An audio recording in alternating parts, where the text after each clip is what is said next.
"You deserve better than me, Megan," Nathan announced to the stunned silence of our private dining room at the summit. His words hung in the air as our closest friends and family froze mid-celebration. He reached across the table, not for my hand, but for Vanessa's.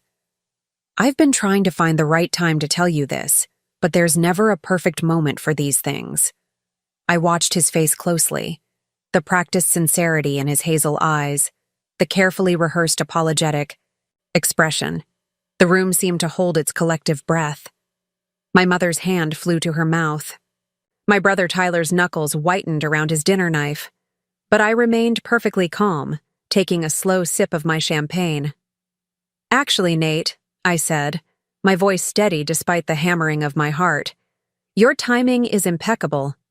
I reached into my designer clutch and pulled out a manila folder, sliding it across the white tablecloth toward him. "Happy birthday." His brow furrowed in confusion as he opened the folder.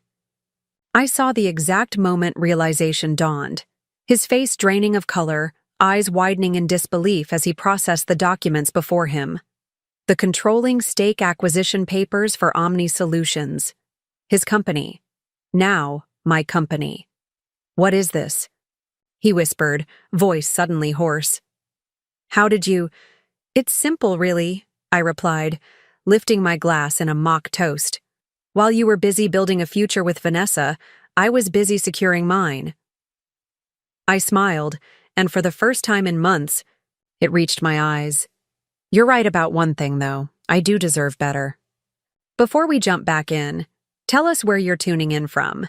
And if this story touches you, make sure you're subscribed, because tomorrow I've saved something extra special for you. I never planned to become the kind of woman who would orchestrate a takeover of her husband's company. The Megan Morgan who graduated with honors from Wharton 12 years ago was ambitious, yes, but also idealistic.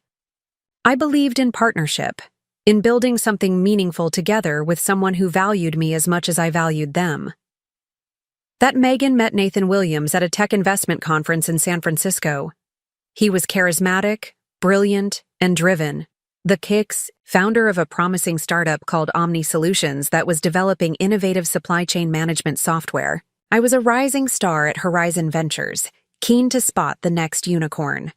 Our conversation began as professional interest, but quickly evolved into something deeper, more personal. By the end of the weekend, we'd exchanged personal numbers instead of business cards. For 3 years, we built our relationship alongside our careers. I watched with pride as Nate's company grew from a scrappy startup operating out of a converted warehouse to a serious contender in the enterprise software space. He secured his first major client, then his 5th, then his 20th. I celebrated each milestone as if it were my own, offering advice when asked, but mostly providing the emotional bedrock he needed to weather the storms of entrepreneurship. Meanwhile, my own career flourished. I became the youngest partner at Horizon Ventures, with a reputation for spotting undervalued companies with massive growth potential. We were the power couple of Oak Ridge's burgeoning tech scene, ambitious, successful, and seemingly unstoppable together. When Nate proposed on a cliff overlooking the Pacific during a weekend getaway, I didn't hesitate. We were married 6 months. Later in the botanical gardens, surrounded by 150 of our closest friends, family, and, inevitably, business associates. The photos from that day show us beaming, drunk on love and possibility.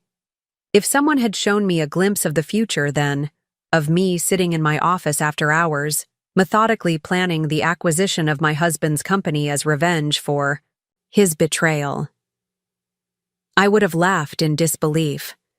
But life has a way of rewriting the stories we tell ourselves. The first 3 years of our marriage maintained the momentum of our courtship. We bought the hillside home, a modernist glass and steel structure that Nate fell in love with instantly. We traveled extensively, combining business and pleasure with effortless fluidity. We discussed children as a future possibility, something to consider once Omni Solutions reached a particular valuation threshold. Looking back now, I realized that should have been my first warning sign. The way Nate approached our relationship as another business plan, with milestones and metrics that needed to be achieved before proceeding to the next phase. But I understood ambition. I respected the dedication required to build something from nothing. And so I waited, focusing on my own work, believing we had all the time in the world. The subtle shift began in our 4th year of marriage. Nate hired Vanessa Porter as Omni's VP of Marketing, bringing her over from one of their biggest competitors. She was undeniably qualified, Ivy League educated with an impressive track record of successful campaigns. She was also undeniably attractive, with a knack for making every man in the room feel like the most fascinating person she'd ever met. I wasn't threatened, not initially. I'd never been the jealous type, and besides, our marriage felt solid, unshakable. But small changes accumulated like sediment in a once clear stream. Nate began working later, scheduling more business dinners, planning more out-of-town strategy, sessions with his executive team. His phone developed a permanent face-down position when at home. His password changed from our anniversary date to something I didn't know. "The board is concerned about security," he explained when I mentioned it casually over breakfast. "We're implementing new protocols company-wide." I nodded, accepting the explanation even as a small voice in the back of my mind whispered that something wasn't right.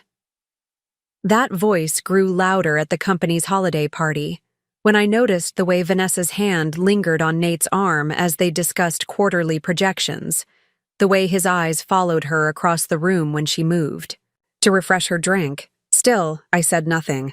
Instead, I watched and waited, gathering data points like I would for any investment decision. The late nights grew more frequent. The weekend getaways with the executive team, always including Vanessa, became monthly occurrences. The intimacy between us cooled, replaced by perfunctory conversations about schedules and household logistics. "Is everything okay?" I asked one night as we prepared for bed, two strangers moving around each other with careful choreography. "Just stressed about the Series C funding," Nate replied, not meeting my eyes. "We're close to finalizing, but the terms aren't ideal." I could have pushed harder then. Perhaps I should have. But something held me back. Pride, maybe. Or the increasingly undeniable suspicion that I wouldn't like the answers to my questions. The confirmation came on a rainy Tuesday in February. I'd left a meeting early due to a migraine and returned home unexpectedly. As I pulled into our driveway, I noticed a sleek silver Audi parked on the street, Vanessa's car. For a moment, I sat in my own vehicle, rain drumming on the roof, debating whether to drive away and pretend I'd seen nothing.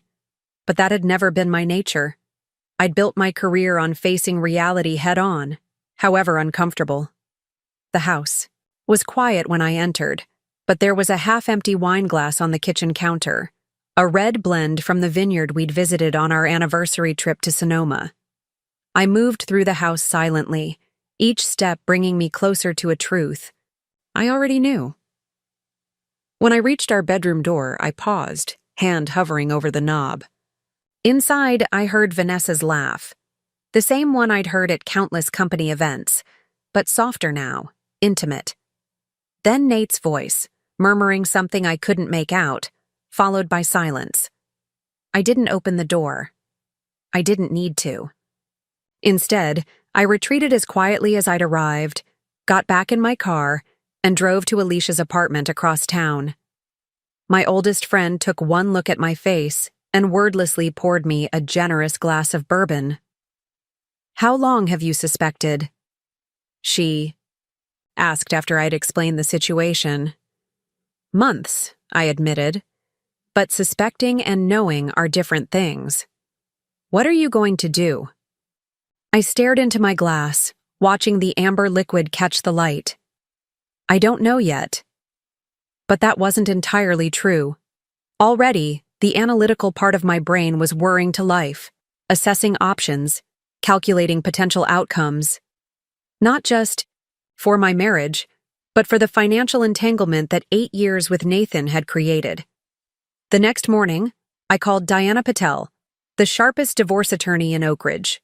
That same afternoon, I reached out to Harold Bennett, my mentor at Horizon and one of the most respected venture capitalists in the industry.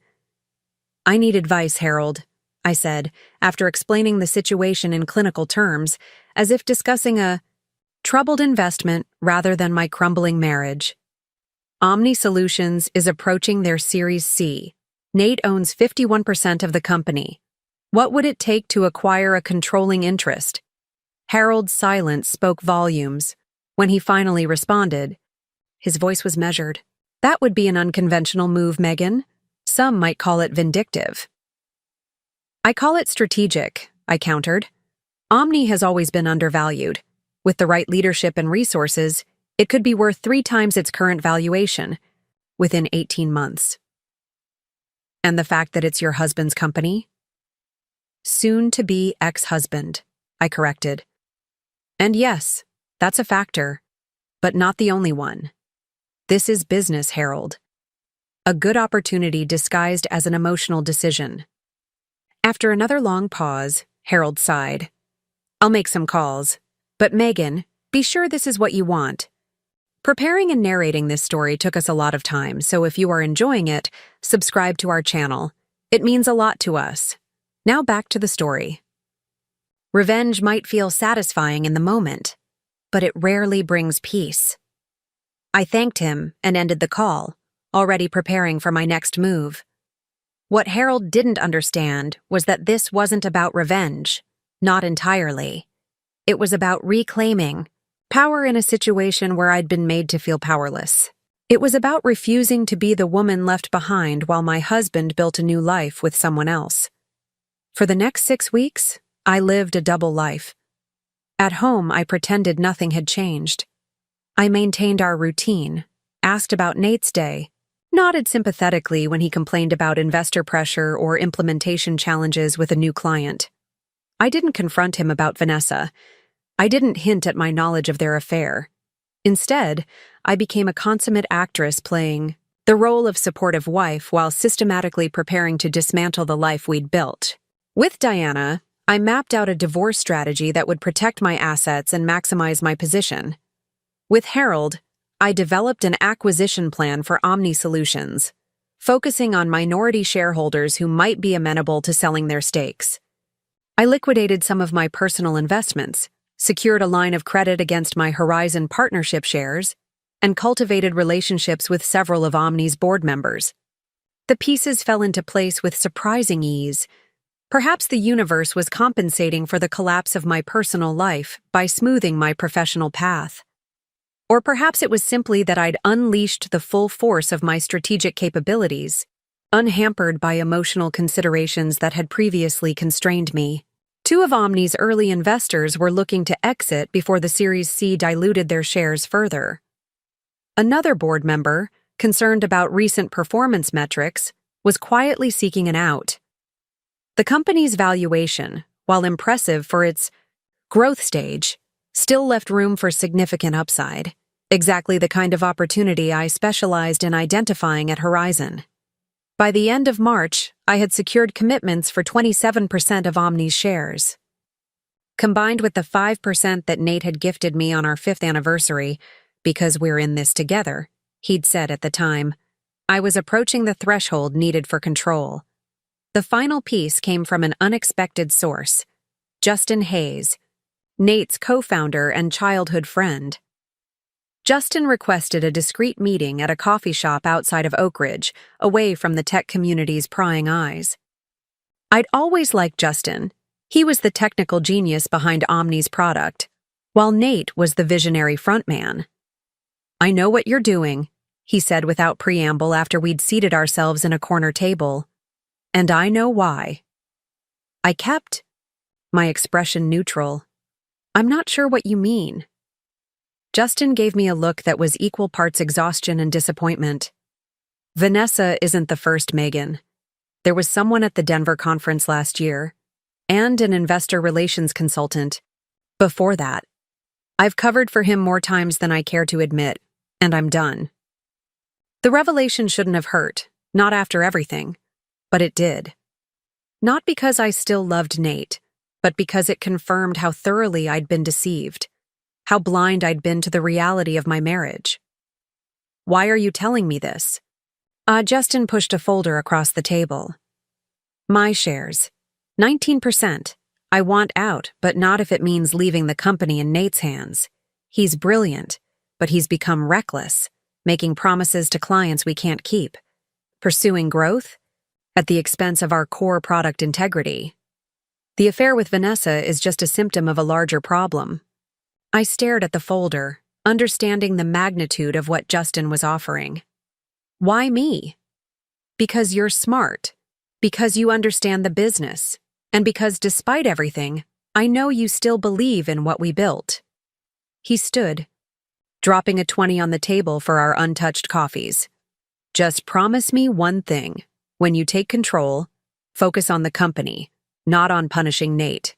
Omni deserves better than becoming collateral damage in your divorce." With Justin's shares, I had what I needed. Diana finalized the divorce papers while I worked with Harold to structure the acquisition through a special purpose vehicle that would initially mask my identity as the buyer. The timing was critical. I needed the deal to close before Nate realized what was happening, but after I had concrete evidence of his infidelity to strengthen my divorce position. The opportunity presented itself in the form of Nate's upcoming birthday. He was turning 40, and despite the growing distance between us, he still expected the annual celebration I always organized. This year, he requested a private dinner at the summit with our closest friends and his executive team, including, of course, Vanessa. "I have some big announcements to make," he told me, a strange gleam in his eye. "It's time for some changes." I agreed to arrange everything, knowing with cold certainty what those changes entailed. Nate wasn't just planning to leave me. He was planning to humiliate me by announcing it publicly, on his birthday, in front of everyone who mattered in our lives. The perfect power play, controlling the narrative while appearing vulnerable, positioning himself as the reluctant truth-teller who simply couldn't live a lie any longer. What he didn't know was that I'd received the final acquisition confirmation that morning.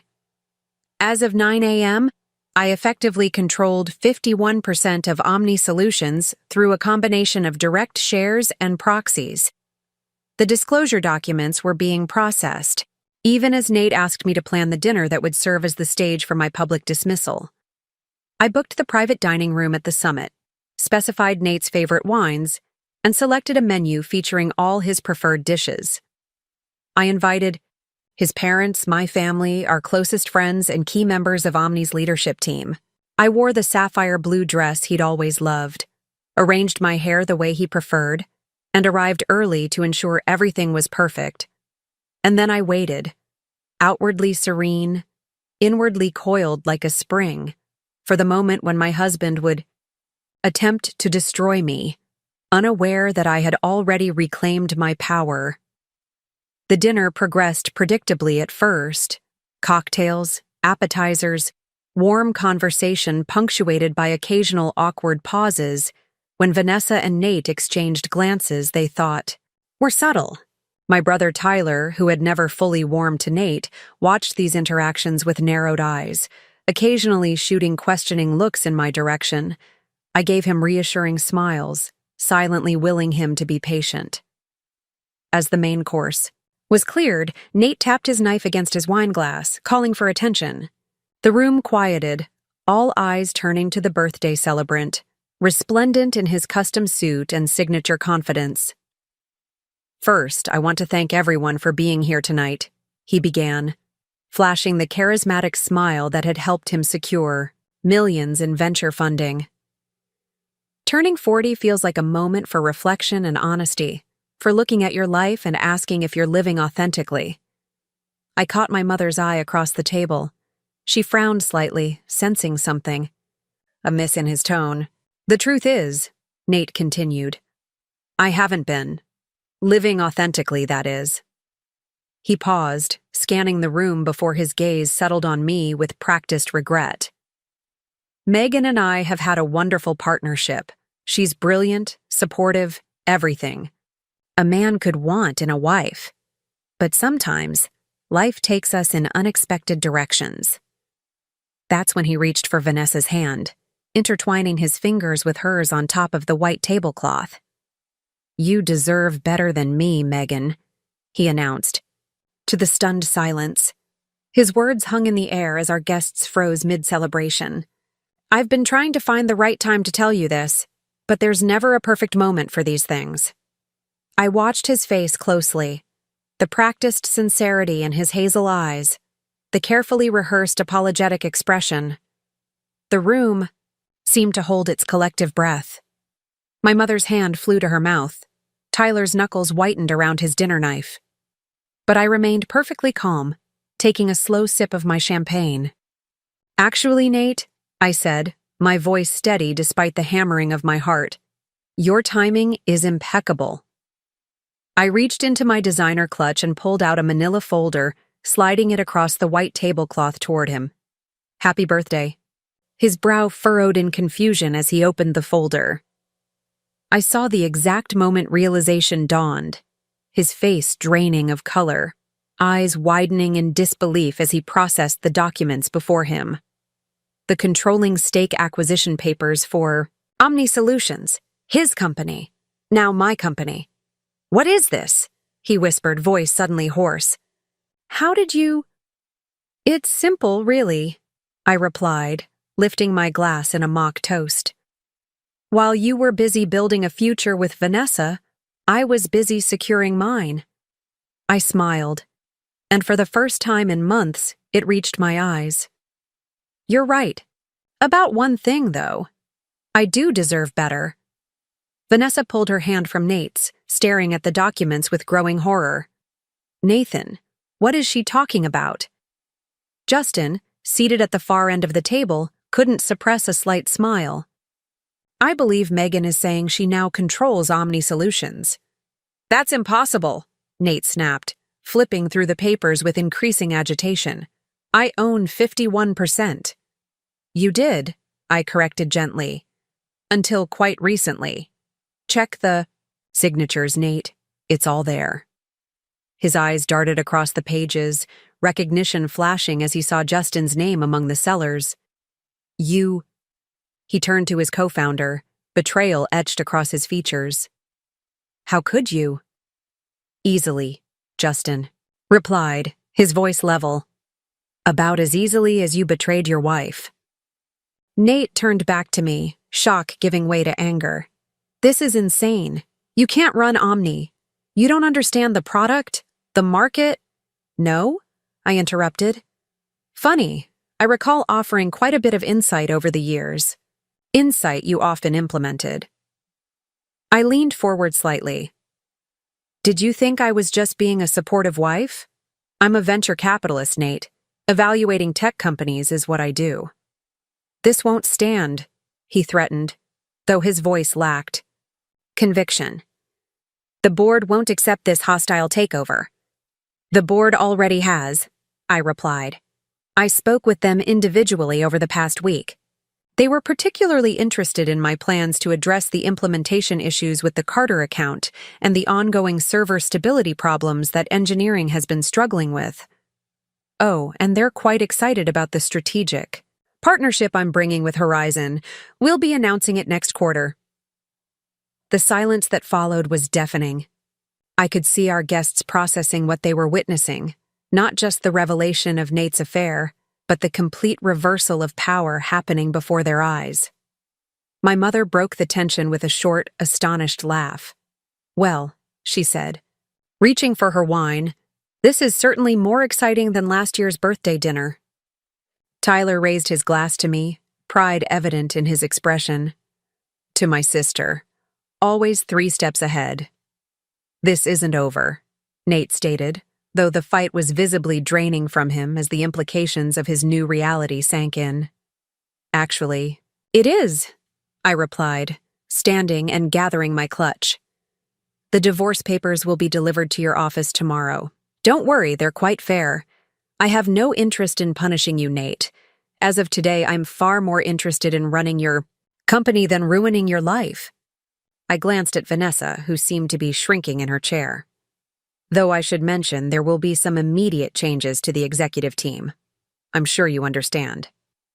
I looked around the table at our guests, at the shock, admiration, and confusion painted across their faces. I apologize for the dramatics. It wasn't my intention to disrupt the evening this way, but as Nate said, sometimes life takes us in unexpected directions. With that, I walked out of the private dining room, head high, legs surprisingly steady considering the adrenaline coursing through my system.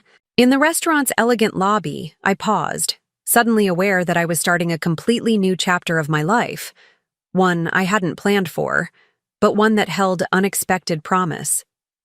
Outside, the night air was cool against my flushed skin.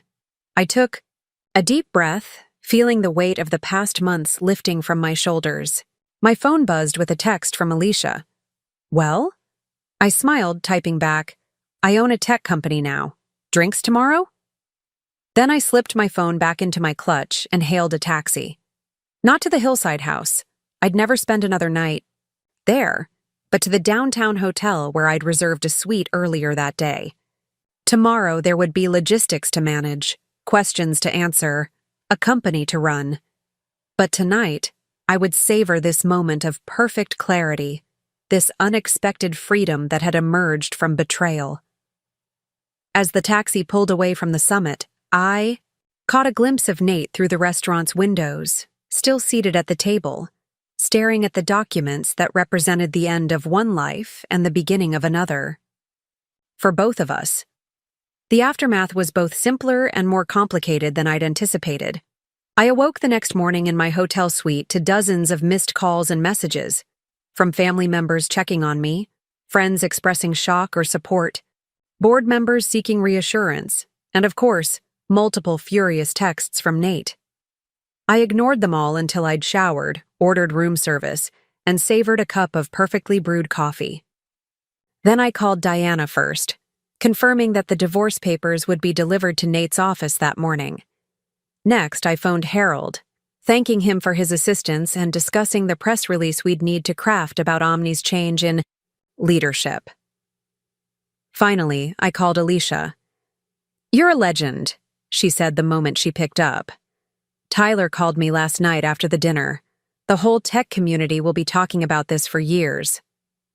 "That wasn't my intention," I replied, though I couldn't help feeling a small surge of satisfaction. I just needed to take back control.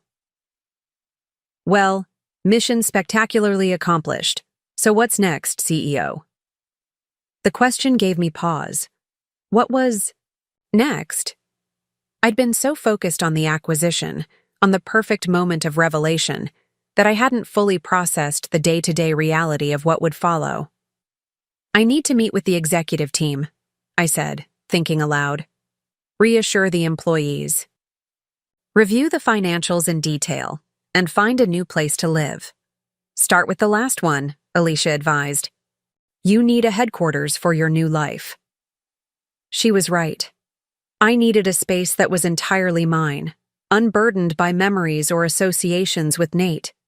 By noon, I'd arranged viewings of 3 downtown apartments, luxurious but practical spaces that would position me closer to Omni's offices. Before heading out, I drafted a company-wide email to Omni's employees, informing them of the change in leadership and assuring them that the company's mission and their positions remained secure. I emphasized my commitment to Omni's success and announced an all-hands meeting for the following day where I would address questions and concerns directly. The response was immediate and varied: confusion, curiosity, and in some cases, cautious optimism. Several employees, particularly women on the technical teams, sent private replies expressing support. It seemed Nate's management style had created more friction than I'd realized. As I was leaving the hotel, my phone rang with a call from Patricia Williams, Nate's mother.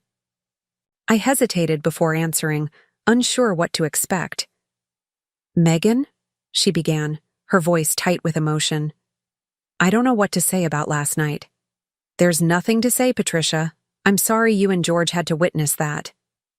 No, she said firmly. I'm the one who's sorry. For what Nathan did to you. For what he's become. She paused, and I could hear the struggle in her voice. George and I raised him better than this. We thought we did anyway. Her words touched me unexpectedly. In all my strategic planning, I'd given little thought to how Nate's parents would process the public implosion of our marriage and their son's professional downfall.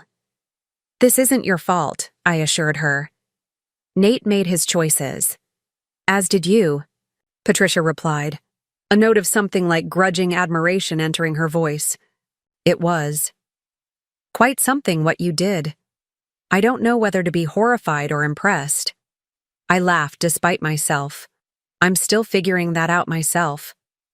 Well, she continued after a moment, whatever happens next, I want you to know that George and I still consider you family. That doesn't change because Nathan couldn't keep his promises. The conversation left me oddly unsettled as I viewed apartments throughout the afternoon. I'd expected clean breaks, clear delineations between my old life and new, but reality was proving more nuanced. I selected a sleek penthouse with floor-to-ceiling windows overlooking Riverside Park, signing the lease on the spot and arranging for a decorator to furnish it immediately. Money that might have once seemed extravagant now felt like a worthwhile investment in my new beginning. By late afternoon, I was ready to face Omni Solutions directly. The company occupied 3 floors of a downtown office building, a space I'd visited countless times for company events, but would now enter as majority owner and de facto CEO. The security guard did a double take as I approached the reception desk. Mrs. Williams, he greeted me, confusion evident. I didn't know you were expected today. I wasn't scheduled, I replied. But plans change. Would you please let Justin Hayes know I'm here? Minutes later, Justin appeared in the lobby, relief visible on his face. You came, he said simply. Good. The rumors are flying. I imagine they are. Is Nate here? Justin nodded grimly. Holed up in his office since the divorce papers arrived. He's been calling emergency meetings with various executives all day, trying to form a coalition against you. Any success? Limited. Most of the team is in wait-and-see mode. They know Nate's charismatic, but they also respect results. If you can provide stability and a clear vision, they'll follow you. I took a deep breath, straightening my shoulders. Then let's give them that. Starting now. Justin led me through the open workspace, where conversations paused and heads turned as we passed. I smiled and nodded, projecting a confidence I wasn't entirely sure I felt. When we reached the executive suite, Justin hesitated. Nate's behind that door, he warned, gesturing to the corner office. Are you ready for this? I've been ready for weeks, I replied, moving past him toward Nate's, my office. I opened the door without knocking to find Nate behind his desk, surrounded by scattered papers, his tie loosened and hair disheveled.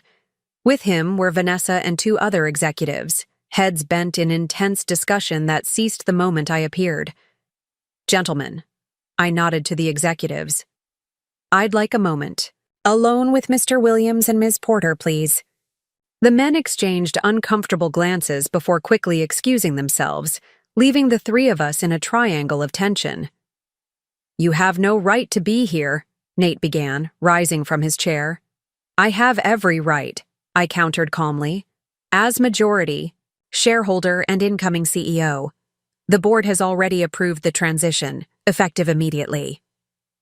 This is insanity, he sputtered. You can't just walk in and... I can and I am, I interrupted, moving to the visitor chairs and taking a seat, intentionally positioning myself as still the outsider, for now. The question is whether you're going to make this transition more difficult than it needs to be. Vanessa, who had remained silent, finally spoke. I should go, she murmured, gathering her things. Actually, stay, I said. This concerns you too. She sank back into her chair, looking trapped. Here's what's going to happen, I continued, addressing them both. Tomorrow, we'll announce the change in leadership. Nate, you'll be transitioning to an advisory role, non-executive, no decision-making authority, but with a 2-year contract that preserves your public reputation and provides generous compensation. And if I refuse, he challenged, then we announce that you've been removed from your position effective immediately, following concerns about judgment and company governance. The board has already seen the evidence of your conduct, both personal and professional. They're prepared to back my version of events. Nate's face flushed with anger. You wouldn't dare. Wouldn't I? I held his gaze steadily.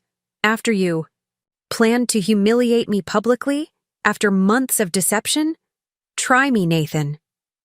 Vanessa shifted uncomfortably. And what about me? I turned to her, taking in her expensive blouse, perfect makeup, and the fear behind her confident facade. You have 2 options. Resignation, effective today, with a generous severance package and a non-disclosure agreement, or termination for cause, which would be considerably less pleasant for everyone involved. You're firing me because of my relationship with Nate, she stated, a hint of defiance in her tone. No, I corrected. I'm firing you because having an affair with the CEO represents poor judgment and a conflict of interest that has potentially impacted company decisions. The marketing strategy revamp that allocated an additional $2 million to your department last quarter, for instance, now looks suspiciously like preferential treatment. Vanessa blanched, and I knew I'd hit the mark. Nate had indeed been diverting resources to her department, possibly to justify their time together. This is personal, Nate insisted, using the company as a weapon in our divorce. It's not personal, I cut him off. It's business, and you're the one who blurred those lines, Nate, not me. I stood, smoothing my skirt. I'll need your decision by 9 a.m. tomorrow, both of you.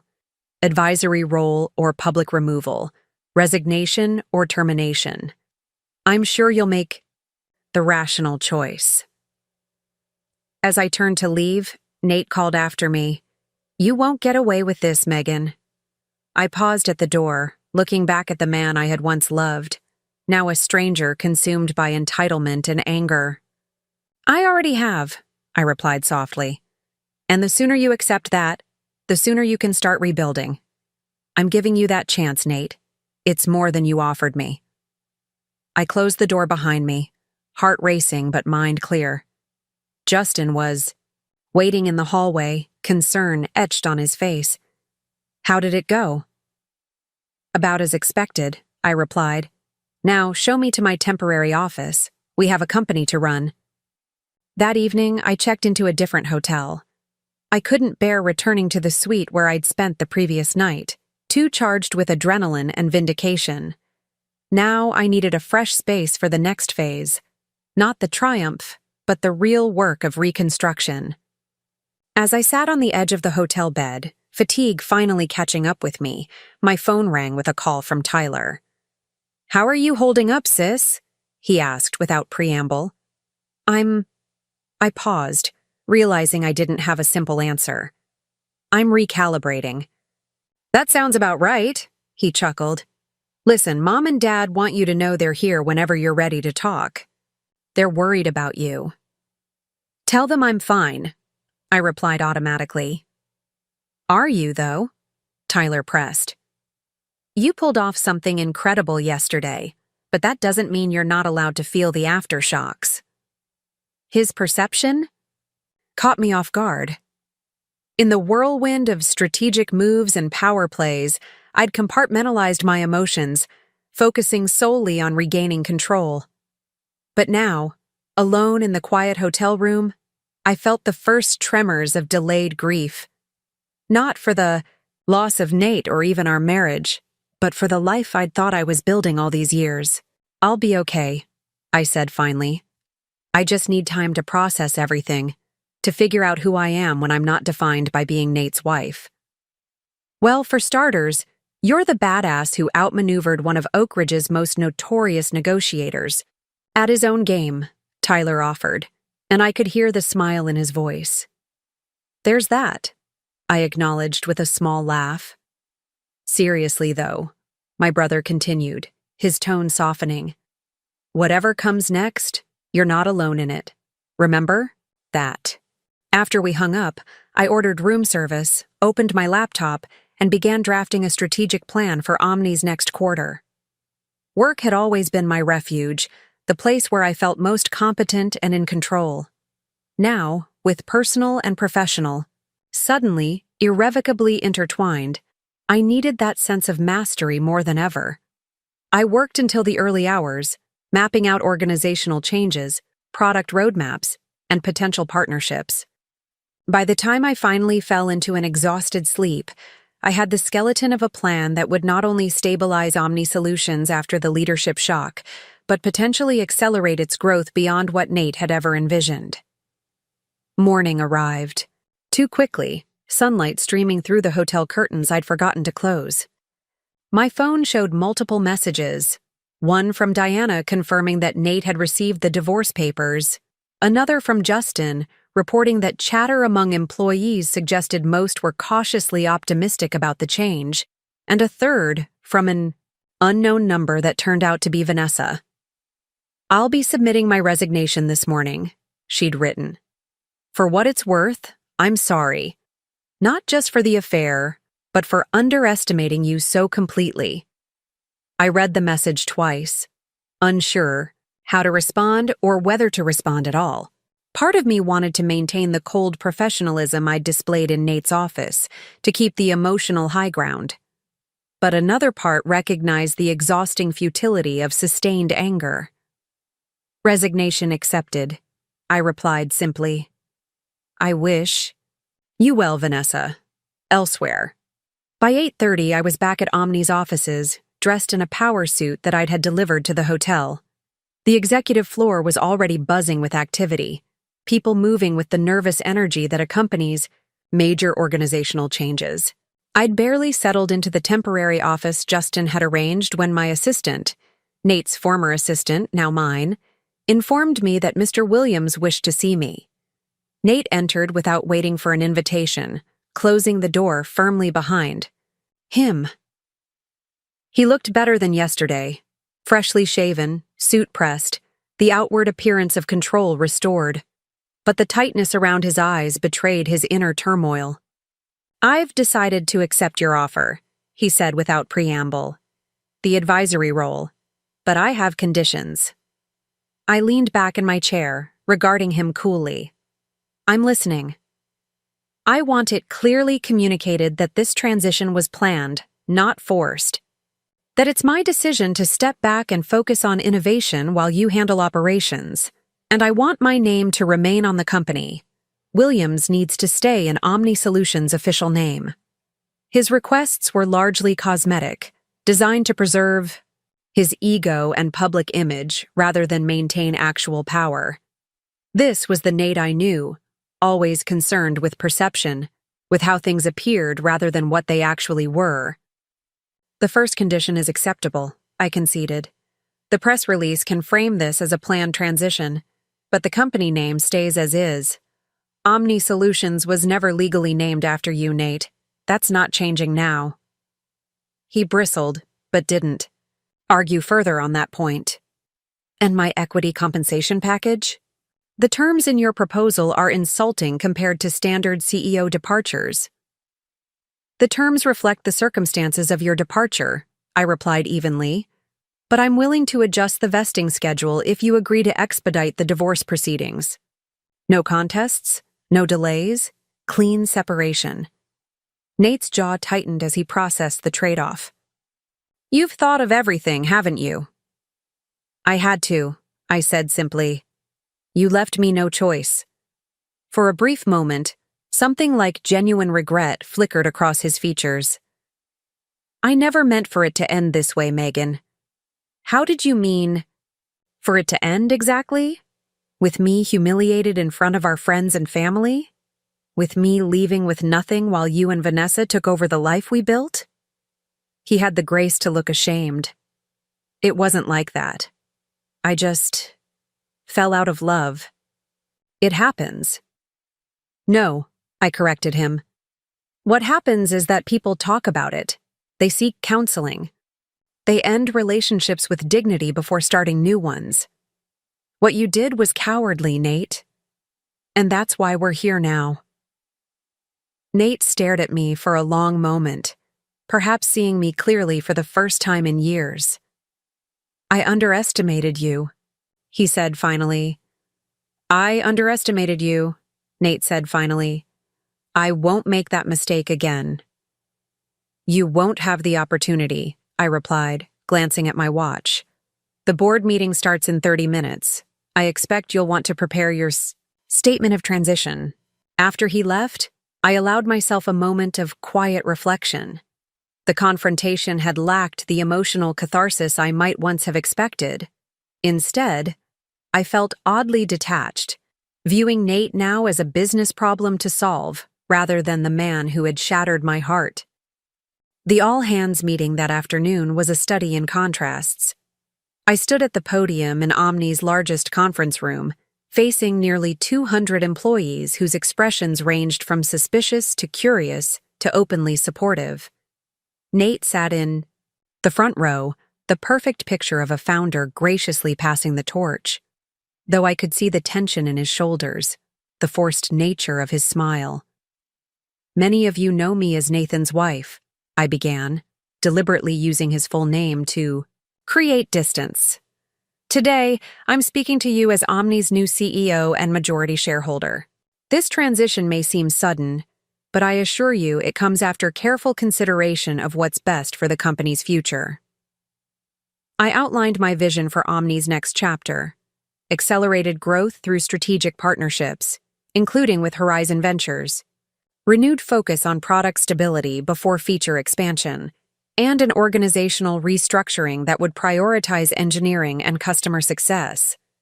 Change can be unsettling, I acknowledged, but it also creates opportunity. I'm not here to dismantle what works.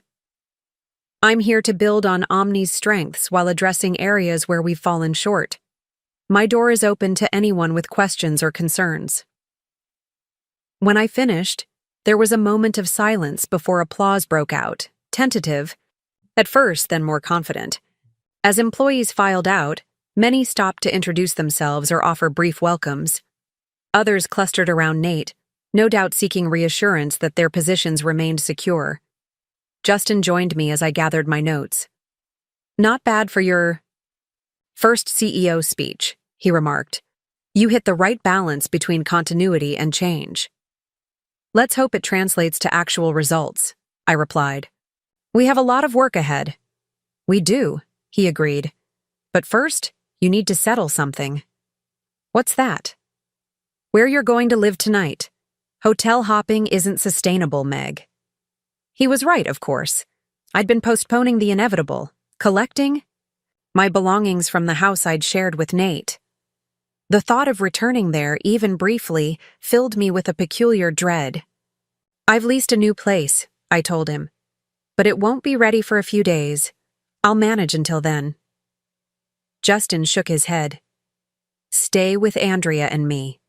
We have the guest suite, and it would make me feel better knowing you're not alone in some impersonal hotel room while you're processing all this. The offer was tempting. Justin's wife, Andrea, had always been kind to me, and their renovated Victorian in the historic district was warm and welcoming. Still, I hesitated, reluctant to impose. Just until your place is ready, Justin pressed. Think of it as your COO ensuring the CEO is properly rested for the challenges ahead.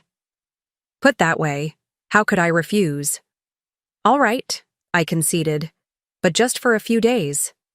That settled, I spent the remainder of the afternoon in back-to-back meetings with department heads, absorbing information about ongoing projects, team dynamics, and immediate concerns.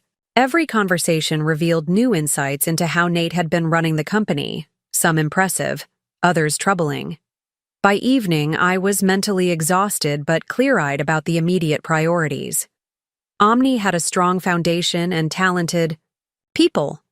But Nate's leadership style had created silos and communication gaps that were hampering efficiency. More concerning were the financial projections for the next 2 quarters, which showed potential cash flow issues if the Series C funding was delayed. Before leaving the office, I called Harold to discuss accelerating Horizon's investment in Omni as part of the strategic partnership we'd planned. "I can present it to the partnership committee next week," he assured me. "But Megan, be prepared for questions about conflict of interest. Your position at Horizon while serving as Omni's CEO creates complications." I'd known this conversation was coming. "I'm planning to take a leave of absence from Horizon," I said, "effective immediately. Omni needs my full attention right now." Harold was silent for a moment. "Are you sure that's what you want? You've worked incredibly hard to reach partner level." "It's not permanent," I clarified. "Just until Omni is stabilized and we can hire a permanent CEO, someone without my personal complications." "And then what? You return to Horizon, as if nothing happened?" It was a question I'd been asking myself. The venture capital world was small, and my unorthodox acquisition of Omni had undoubtedly raised eyebrows. Would clients still trust my judgment? Would partners still want me evaluating their potential investments? "I don't know," I admitted. "I'm taking this one step at a time." "Fair enough," Harold said. "For what it's worth, I think you're making the right call focusing on Omni, not just professionally, but personally. Building something new might be exactly what you need right now." Later that evening, settled into Justin and Andrea's guest suite with a small suitcase of hastily purchased essentials, I finally allowed myself to feel the full weight of the day's events. The adrenaline that had carried me through the confrontation with Nate, the board meeting, and the employee address was fading, leaving me hollow and unexpectedly tearful. Andrea knocked softly before entering with a glass of wine. "Thought you might need this," she said, sitting beside me on the edge of the bed. "Quite a day you've had." "Quite a month," I corrected, accepting the wine gratefully. "Thank you for letting me stay. I know it's awkward, given Justin's relationship with Nate." Andrea shook her head firmly. "Justin has been concerned about Nate's choices for a long time, both professionally and personally. What you did took incredible courage, Megan. Don't apologize for it." Her support unleashed something in me, a dam of emotion I'd been carefully containing since finding Vanessa's car in our driveway. Suddenly I was crying, deep, wrenching sobs that seemed to come from some hidden reserve of grief I hadn't acknowledged. Andrea simply held me, saying nothing, letting the storm pass naturally. When the tears finally subsided, I felt lighter, as if some essential cleansing had occurred. "I don't even know why I'm crying," I confessed, wiping my eyes. "I'm not sad about losing Nate. Not really." "You're grieving the future you thought you had," Andrea suggested gently. "The life you were building together. That's a real loss, even if the relationship itself wasn't what you believed it to be." Her insight resonated deeply. I had lost something, not just a husband, but a vision of my life, a narrative I'd invested in for 8 years.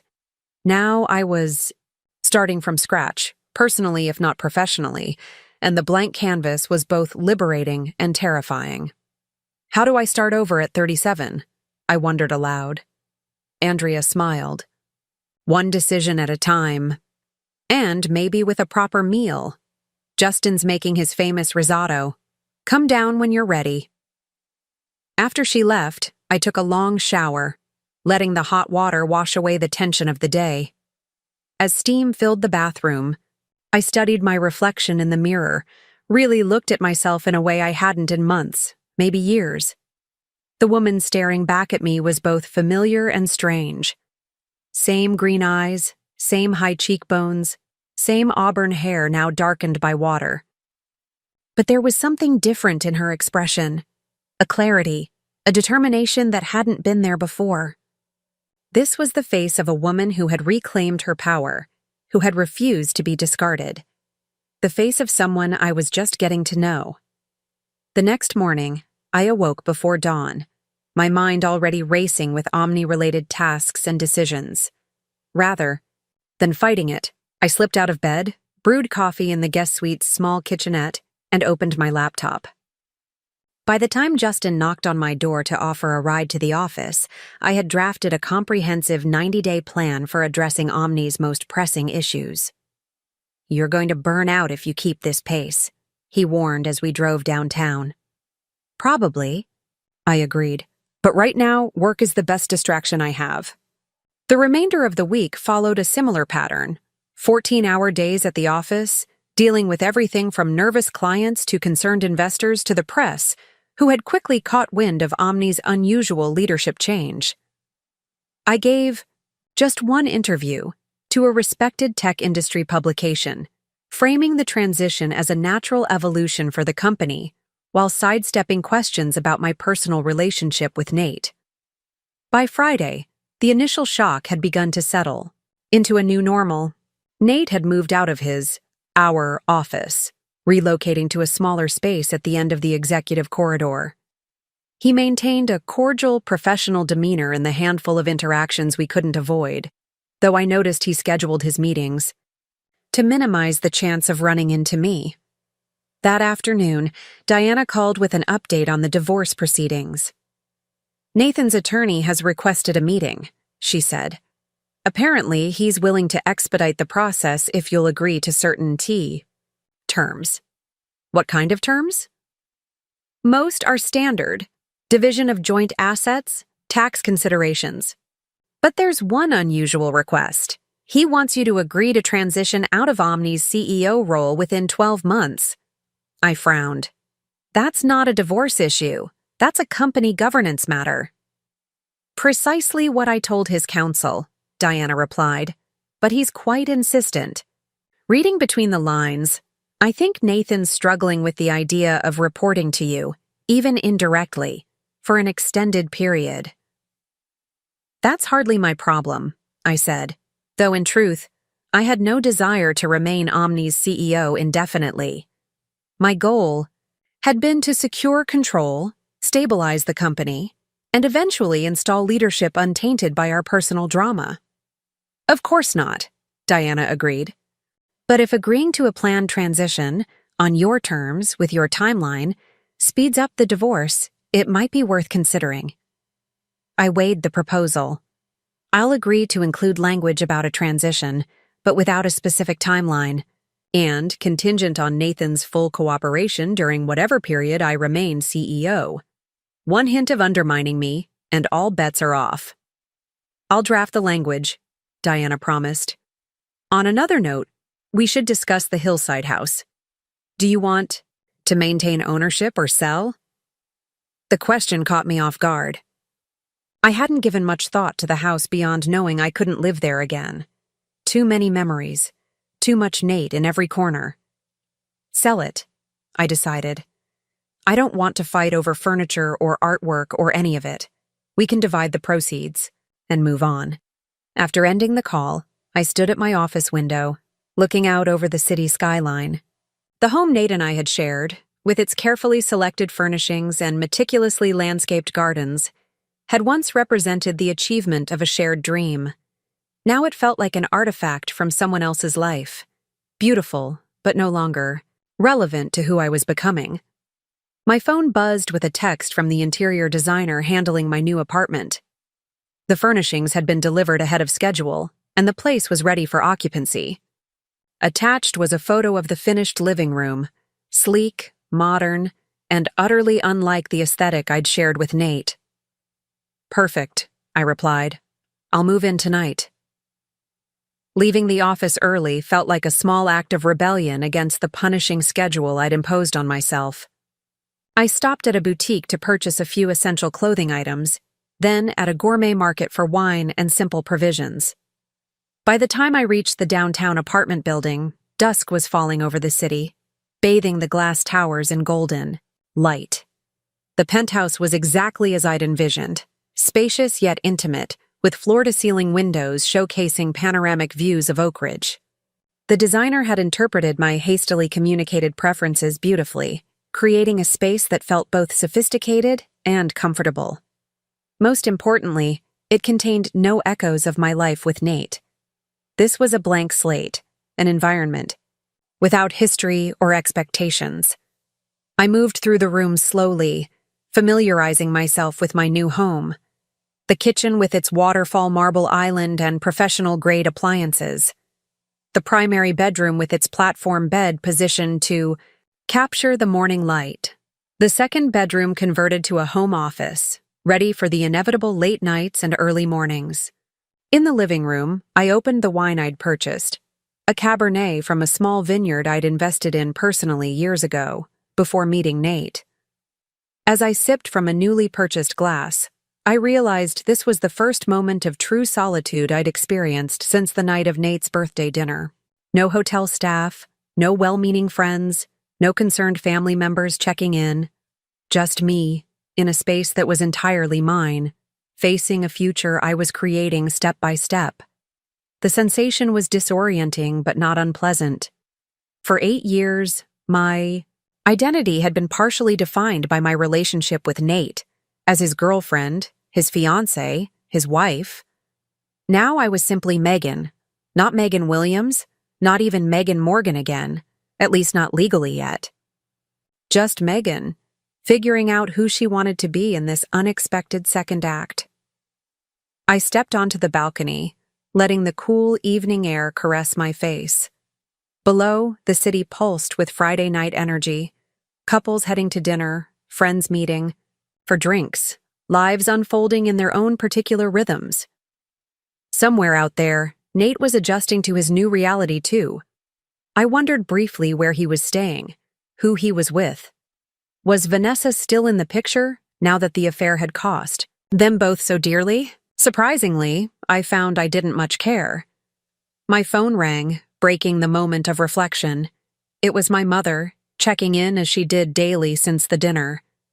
I hesitated before answering, not quite ready to have my solitude interrupted, but wanting to reassure her. "Hi, Mom," I said, keeping my tone light. "Good timing. I've just moved into my new place." "That's wonderful, dear," Eleanor replied, relief evident in her voice. "Your father and I have been worried about you hotel hopping. Are you settling in all right?" "I am," I assured her. "It feels good to have a space that's just mine."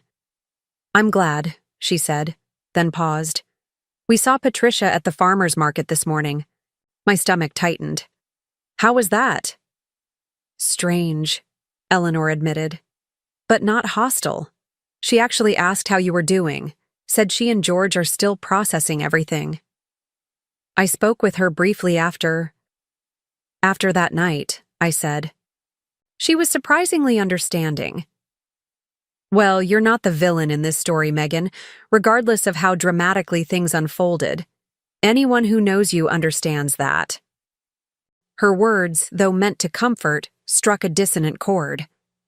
I didn't want to be cast as the wronged woman, the sympathetic character in Oak Ridge's latest social drama. That narrative felt as constraining as any other label I'd worn. "I'm not interested in being anyone's hero or victim," I said more sharply than intended. "I just want to move forward on my own terms." Eleanor was quiet for a moment. "Of course you do," she finally said.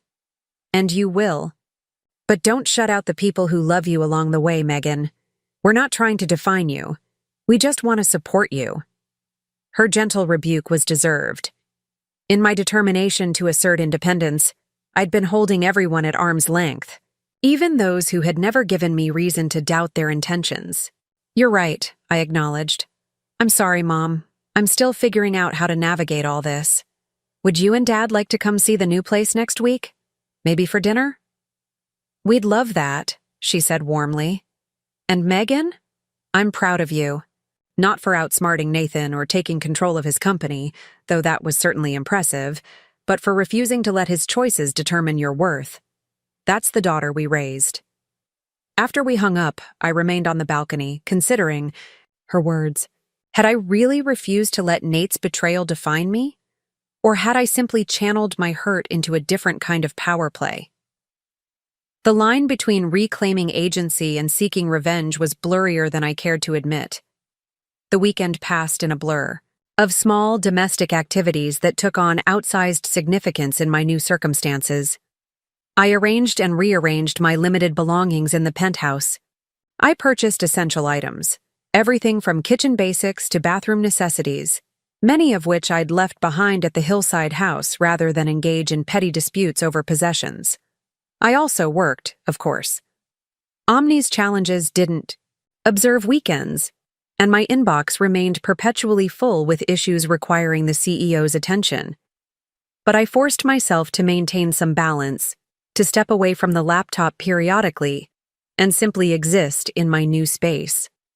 On Sunday evening, Alicia insisted on a housewarming dinner, arriving with takeout from our favorite Thai restaurant and 2 bottles of champagne. "This place is gorgeous," she declared, touring the apartment appreciatively. "Very you." "Is it?" I asked, genuinely curious. "I'm not sure I know what very me looks like anymore." Alicia gave me a considering look. "It's elegant without being showy. Functional, but beautiful. And it has killer views without being all about the views." She smirked. "Unlike your ex, who was all facade and no substance." I laughed despite myself. "That's not entirely fair. Nate has plenty of substance, just not the kind I thought." "Fair enough," she conceded, uncorking the champagne. "To new beginnings," she toasted once our glasses were filled. "And to finding out who Megan is when she's not Mrs. Nathan Williams." "I'll drink to that," I agreed, clinking my glass against hers.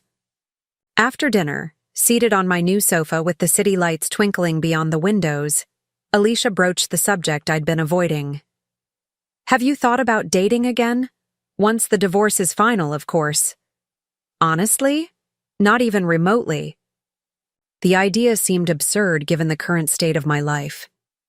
I'm running a company I never planned to lead, finalizing a divorce, and basically reinventing my entire identity. Dating is the last thing on my mind. "I get that," Alicia nodded. "But at some point you might want to consider it. Not to replace Nate or find another relationship right away, but to remind yourself that you're more than your career or your divorce story." "I'll add it to my to-do list," I said dryly. "Right after master quantum physics and learn Mandarin." "All I'm saying is stay open to possibilities," she persisted, "even unexpected ones." I thought of the many unexpected turns my life had already taken in recent months. Trust me, I've learned that lesson thoroughly. Monday morning arrived with a fresh set of challenges. The press release announcing my formal appointment as CEO had generated more attention than anticipated, with several major business publications requesting interviews. The board wanted an updated strategic plan ahead of schedule. And most pressingly, one of Omni's largest clients was threatening to cancel their contract due to concerns about stability following the leadership change. I spent most of the day in crisis management mode, personally calling the wavering client to address their concerns, working with the communications team on a media strategy, and revising the board presentation between back-to-back meetings with various department heads. By late afternoon, I was mentally drained but had successfully contained the immediate fires. The client had agreed to a 6-month extension with specific performance guarantees. The media requests had been triaged into a manageable schedule, and the board presentation was taking shape, though it would require several more hours of work to finalize. I was about to tackle the next item on my endless to-do list when my assistant knocked hesitantly on my office door. "Ms. Morgan, Mr. Williams would like to see you when you have a moment." I glanced at my watch, surprised that Nate was still in the building this late. "Did he say what it's about?" "The Carter implementation," she replied. "Apparently there's an issue with the customization they requested." The Carter account was Omni's largest client and most complex implementation to date. If there were problems developing, I needed to know immediately. "Send him in," I said, straightening the papers on my desk and adopting what I hoped was a neutral, professional expression. Nate entered a moment later, looking tired but composed. The visible tension that had characterized our earlier encounters this week had given way to something more resigned, even pragmatic. "Thank you for seeing me," he began formally, taking a seat across from my desk. I wouldn't interrupt, but this could affect our quarterly projections significantly. "What's the issue?" I asked, keeping my tone businesslike. "Carter's CTO called me directly this afternoon," Nate explained. "They're concerned about the timeline for the integration with their legacy systems. Apparently, our team promised a December completion date, but the engineering lead just informed them it's more realistically February or March." I frowned. This was precisely the kind of communication gap I'd been working to address. Promises made to clients without proper validation from the technical teams. "Why did they call you instead of their account manager?" Nate had the grace to look slightly embarrassed. "I've handled their account personally since we signed them. Mark Davidson, their CTO, and I have a good relationship.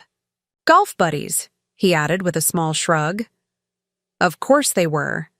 Nate had always excelled at the relationship side of business, cultivating personal connections with key decision-makers.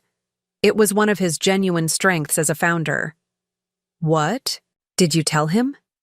"That I'd consult with our engineering team and get back to him with a realistic assessment and potential solutions." Nate hesitated. "I also said I'd discuss it with you, as you're now making the final calls on resource allocation." It was a small acknowledgement, but significant. Nate publicly recognizing my authority rather than undermining it or making promises he couldn't keep. "Thank you for bringing this to me directly," I said, softening my tone slightly. "I appreciate the heads up." Nate nodded, then seemed to debate whether to say something more. Finally, he spoke. "Megan, I know this situation is unusual. If you'd prefer I step back from client relationships entirely, I understand.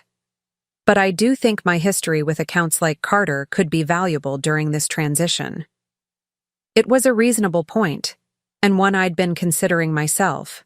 Despite everything, Nate was an asset to Omni in certain capacities. The challenge was defining a role that utilized his strengths without creating confusion about leadership or reopening personal wounds. "You're right," I acknowledged. "Your relationships with key clients are valuable. Let's discuss a formal arrangement for handling these accounts, with clear communication protocols so everyone understands the decision-making chain."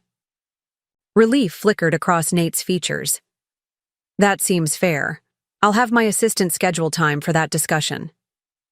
As he stood to leave, he paused, one hand on the back of the chair. "For what it's worth, the team seems energized under your leadership. More focused. It's good to see." The compliment caught me off guard. "Thank you," I said simply. Nate nodded once more, then left, closing the door quietly behind him. I stared at the space where he had been, trying to process the interaction. It had felt almost normal. Two executives discussing a business problem without the weight of personal betrayal hanging between them. Was this what the future held? A gradual evolution toward professional civility, the raw emotions of our broken marriage slowly replaced by the more bounded relationship of former spouses who occasionally crossed paths in business settings. The prospect was both reassuring and strangely melancholy. My phone buzzed with a text from Tyler. "Dinner tomorrow? I need your advice on something. And I want to hear how CEO life is treating you." "Yes," I replied. "My place at 7? I returned to my work with renewed focus, pushing thoughts of Nate and our complex new dynamic to the back of my mind. The past could not be changed, but the future, both Omni's and my own, was still unwritten, each decision a stroke of the pen shaping the Narrative to come. Later that night, alone in my new apartment with the board presentation finally completed, I stepped onto the balcony once more. The city below was quieter now, Monday evening drawing to a close as lights winked out in office buildings and homes alike. I took a deep breath of the cool night air, feeling something settle within me. Not resolution exactly, but a kind of acceptance. I had not asked for this particular path. I had not wanted my marriage to end in betrayal, my professional life to intertwine so thoroughly with my personal pain. But here I was nonetheless, standing at the threshold of a future I was now free to define on my own terms. The realization was both terrifying and exhilarating. For the first time in weeks, perhaps months, I felt a genuine spark of curiosity about what lay ahead. Not just the challenges of running Omni or finalizing my divorce, but the greater question of who I might become once the dust settled. The cool woman who had orchestrated a corporate takeover to reclaim her power from a cheating husband was just one version of me, born of specific circumstances, shaped by particular wounds. But she needn't be the final definition. There were other aspects of myself waiting to be explored, other capacities and desires that had nothing to do with Nate or his betrayal. What did I want, beyond the immediate satisfaction of regaining control? What would bring me joy, purpose, fulfillment in this unexpected second act? These were questions I hadn't allowed myself to consider in the whirlwind of recent events. Now, standing alone under the vast night sky, they seemed suddenly, urgently important.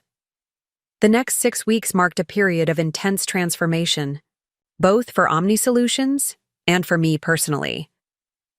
I settled into a rhythm at the company, learning to navigate the complexities of leading an organization where my ex-husband remained a prominent figure.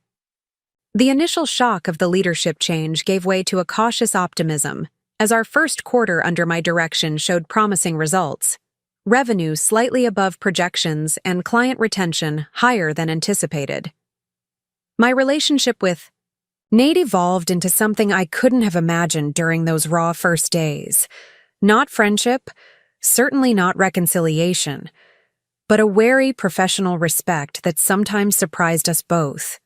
We maintained clear boundaries, interacting primarily in scheduled meetings with others present, our personal history carefully compartmentalized from our business dealings. One Thursday afternoon in late April, I was reviewing candidates for the VP of Marketing position, Vanessa's replacement, when Justin knocked on my office door. "Got a minute?" he asked, expression unusually serious. "Of course," I replied, setting aside the resumes. "What's up?" He closed the door and took a seat across from my desk. "I just had an interesting conversation with Westlake Ventures." I raised an eyebrow.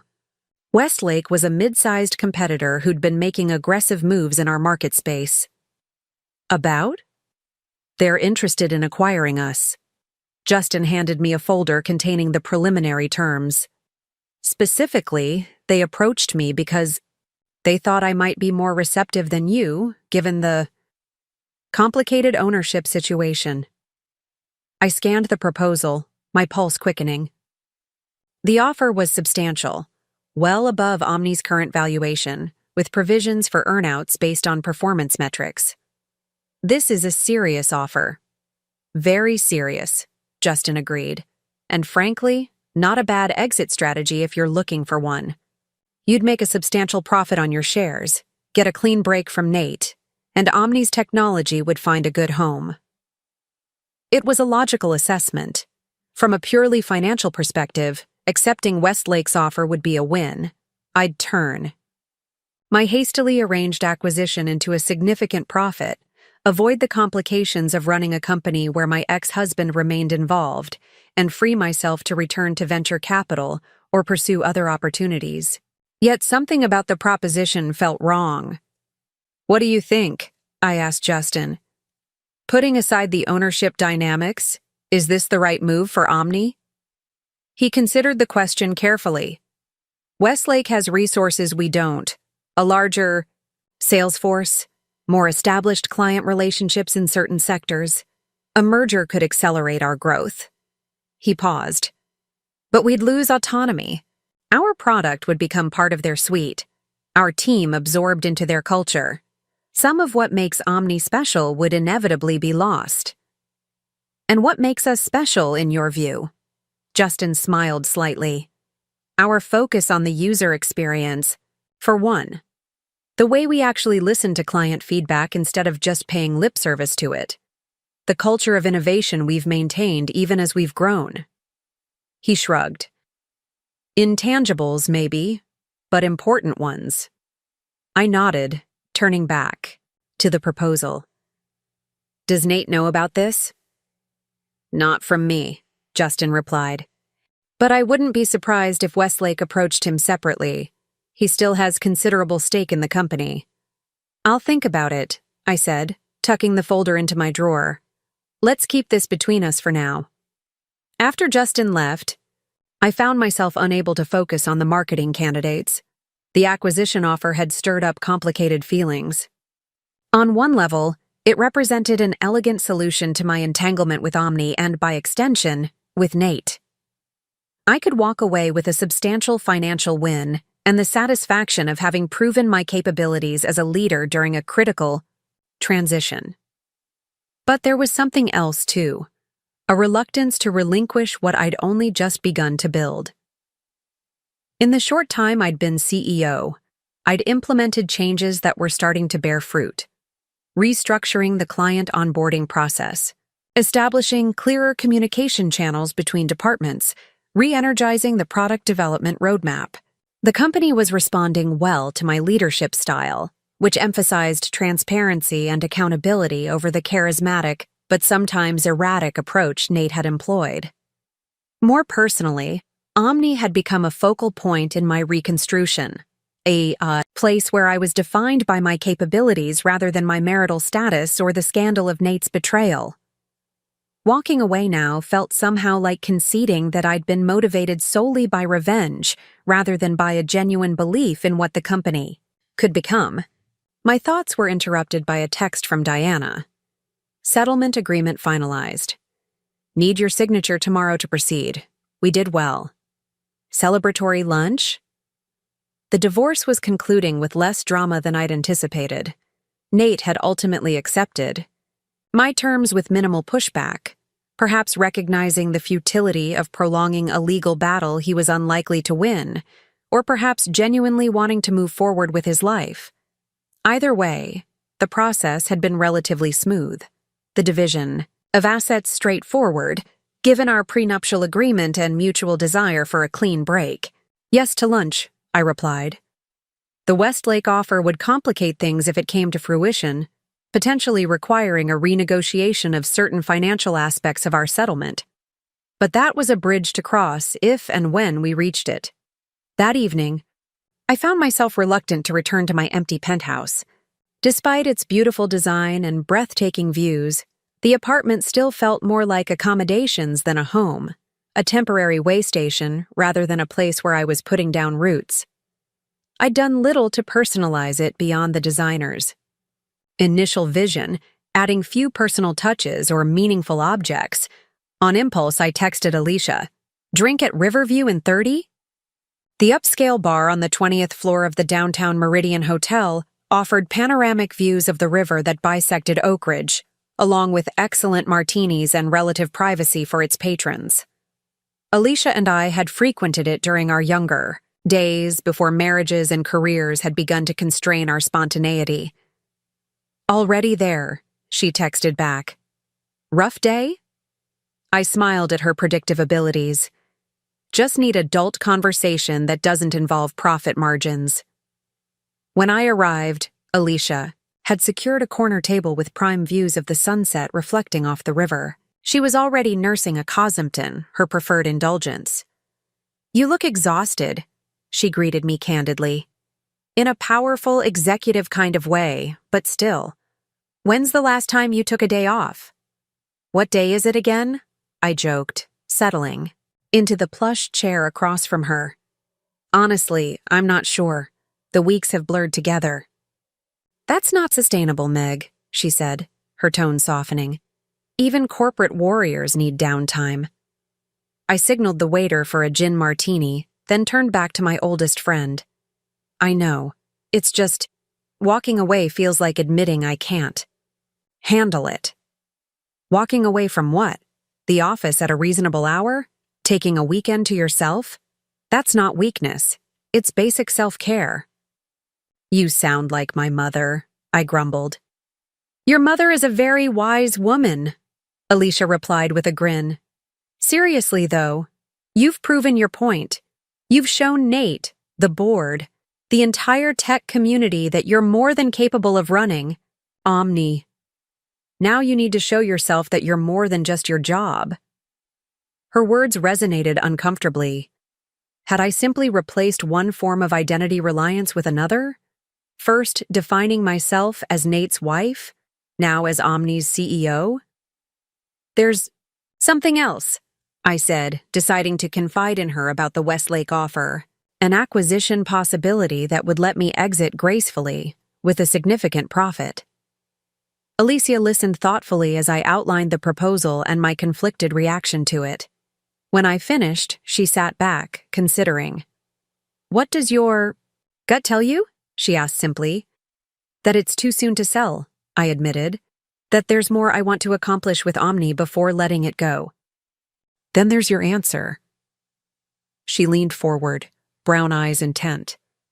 But Megan, whatever you decide about Omni, you need to start building a life outside of it. When was the last time you did something just for the joy of it? Something that had nothing to do with work or your divorce or proving anything to anyone?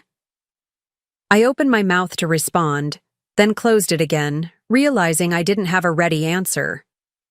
The past months had been so focused on survival, on regaining control, on establishing myself in my new role, that I'd neglected other aspects of myself entirely. That's what I thought, Alicia said gently. The best revenge isn't taking Nate's company or showing the world how successful you can be without him. It's being genuinely happy. Building a life so full and authentic that what happened with him becomes just a footnote in your story, not the defining chapter. When did you get so wise? I asked, attempting humor to mask how deeply her words had struck me. I've always been wise, she replied with a wink. You were just too busy being the smart one to notice. By the time I returned to my apartment, several hours and 2 martinis later, Alicia's advice was still circling in my mind. She was right. I had been so focused on proving myself professionally that I'd neglected the equally important task of rediscovering who I was beyond my career, beyond my former marriage. Standing in my pristine kitchen, I made an impulsive decision. I would take the weekend off, completely off, no checking email, no working on presentations or financial projections. Instead, I would do. What exactly? The question itself was revealing. I had forgotten how to structure time that wasn't dedicated to work or social obligations.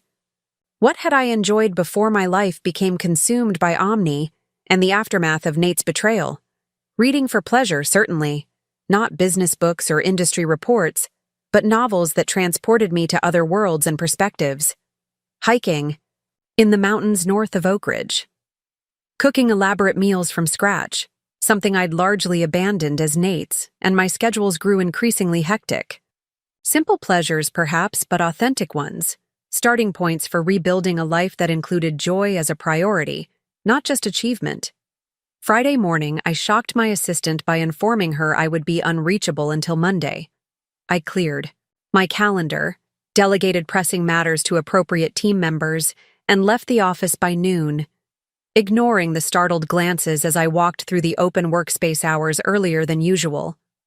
My first stop was a bookstore, where I selected 3 novels purely based on what intrigued me rather than what might impress others in a business context. Next, I visited a specialty food market, filling my basket with ingredients for dishes I'd been wanting to try. Finally, I stopped at a home goods boutique and impulsively purchased items that spoke to me. A hand-painted ceramic vase, a soft throw blanket in rich jewel tones, framed art that resonated with something inside me. By the time I returned to my penthouse, arms laden with packages, I felt a spark of excitement I hadn't experienced in months. The apartment would never be the hillside house. That chapter was closed. But it could become a true home, a reflection of this new phase of my life. I spent the afternoon rearranging furniture, positioning my new purchases throughout the space, and finally unpacking the few personal items I'd brought from my previous life. Family photographs, a collection of vintage bookends, the handmade quilt my grandmother had created for my college graduation. By evening, the penthouse felt transformed, still elegant and modern, but now with touches of warmth and personality that made it unmistakably mine. The weekend unfolded with a sense of liberation I hadn't anticipated.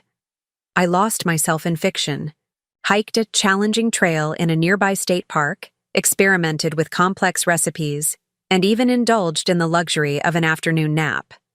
Each activity, trivial as it might seem in the context of running a multi-million-dollar company, helped reconnect me with aspects of myself I'd neglected. By Sunday evening, I felt more centered than I had in months, possibly years. The constant hum of anxiety that had become my baseline state had quieted to a manageable whisper. I could think about Nate without anger rising like bile in my throat. I could contemplate Omni's future without feeling that my entire identity hinged on its success. Monday morning arrived with its usual demands, but I approached them differently, more deliberately, with clearer boundaries. I scheduled time blocks for focused work, ensured breaks for meals away from my desk, and set a firm departure time for the evening. The company wouldn't collapse if I practiced sustainable leadership rather than martyring myself on the altar of ceaseless productivity. The week brought developments on multiple fronts.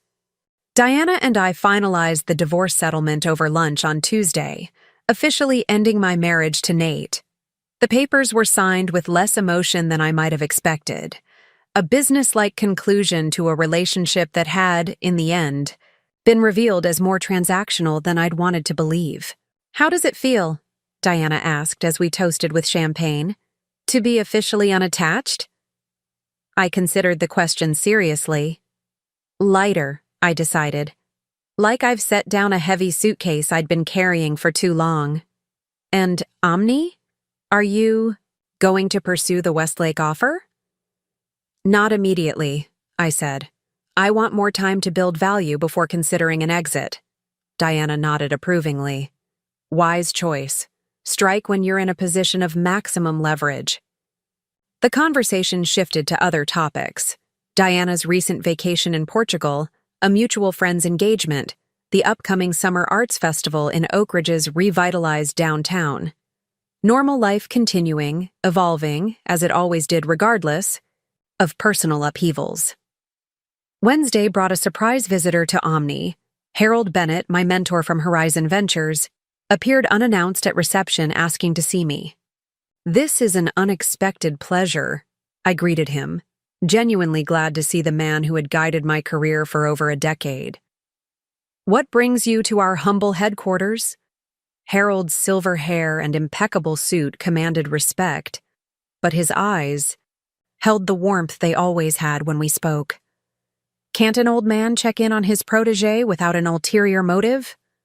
"He can," I laughed, gesturing for him to take a seat. "But in my experience, you usually have at least 2 or 3 ulterior motives for everything you do." "You know me too well," he conceded with a chuckle. "All right, cards on the table. I've heard about Westlake's interest in acquiring Omni." I shouldn't have been surprised.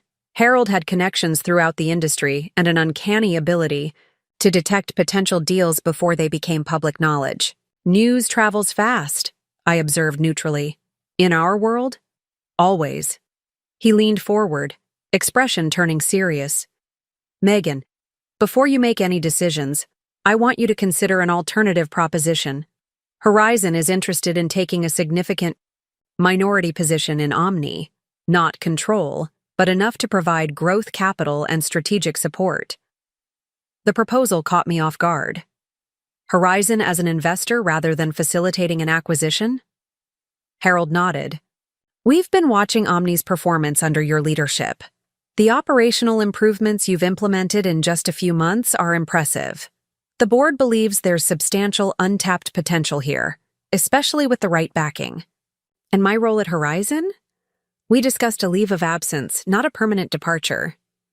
That's where things get interesting, Harold replied, a slight smile playing at the corners of his mouth. We're proposing a unique arrangement. You would remain Omni's CEO for at least the next 2 years, focusing on executing your growth strategy. After that, assuming key milestones are met, you would have the option to return to Horizon as a managing partner, with Omni as part of your investment portfolio.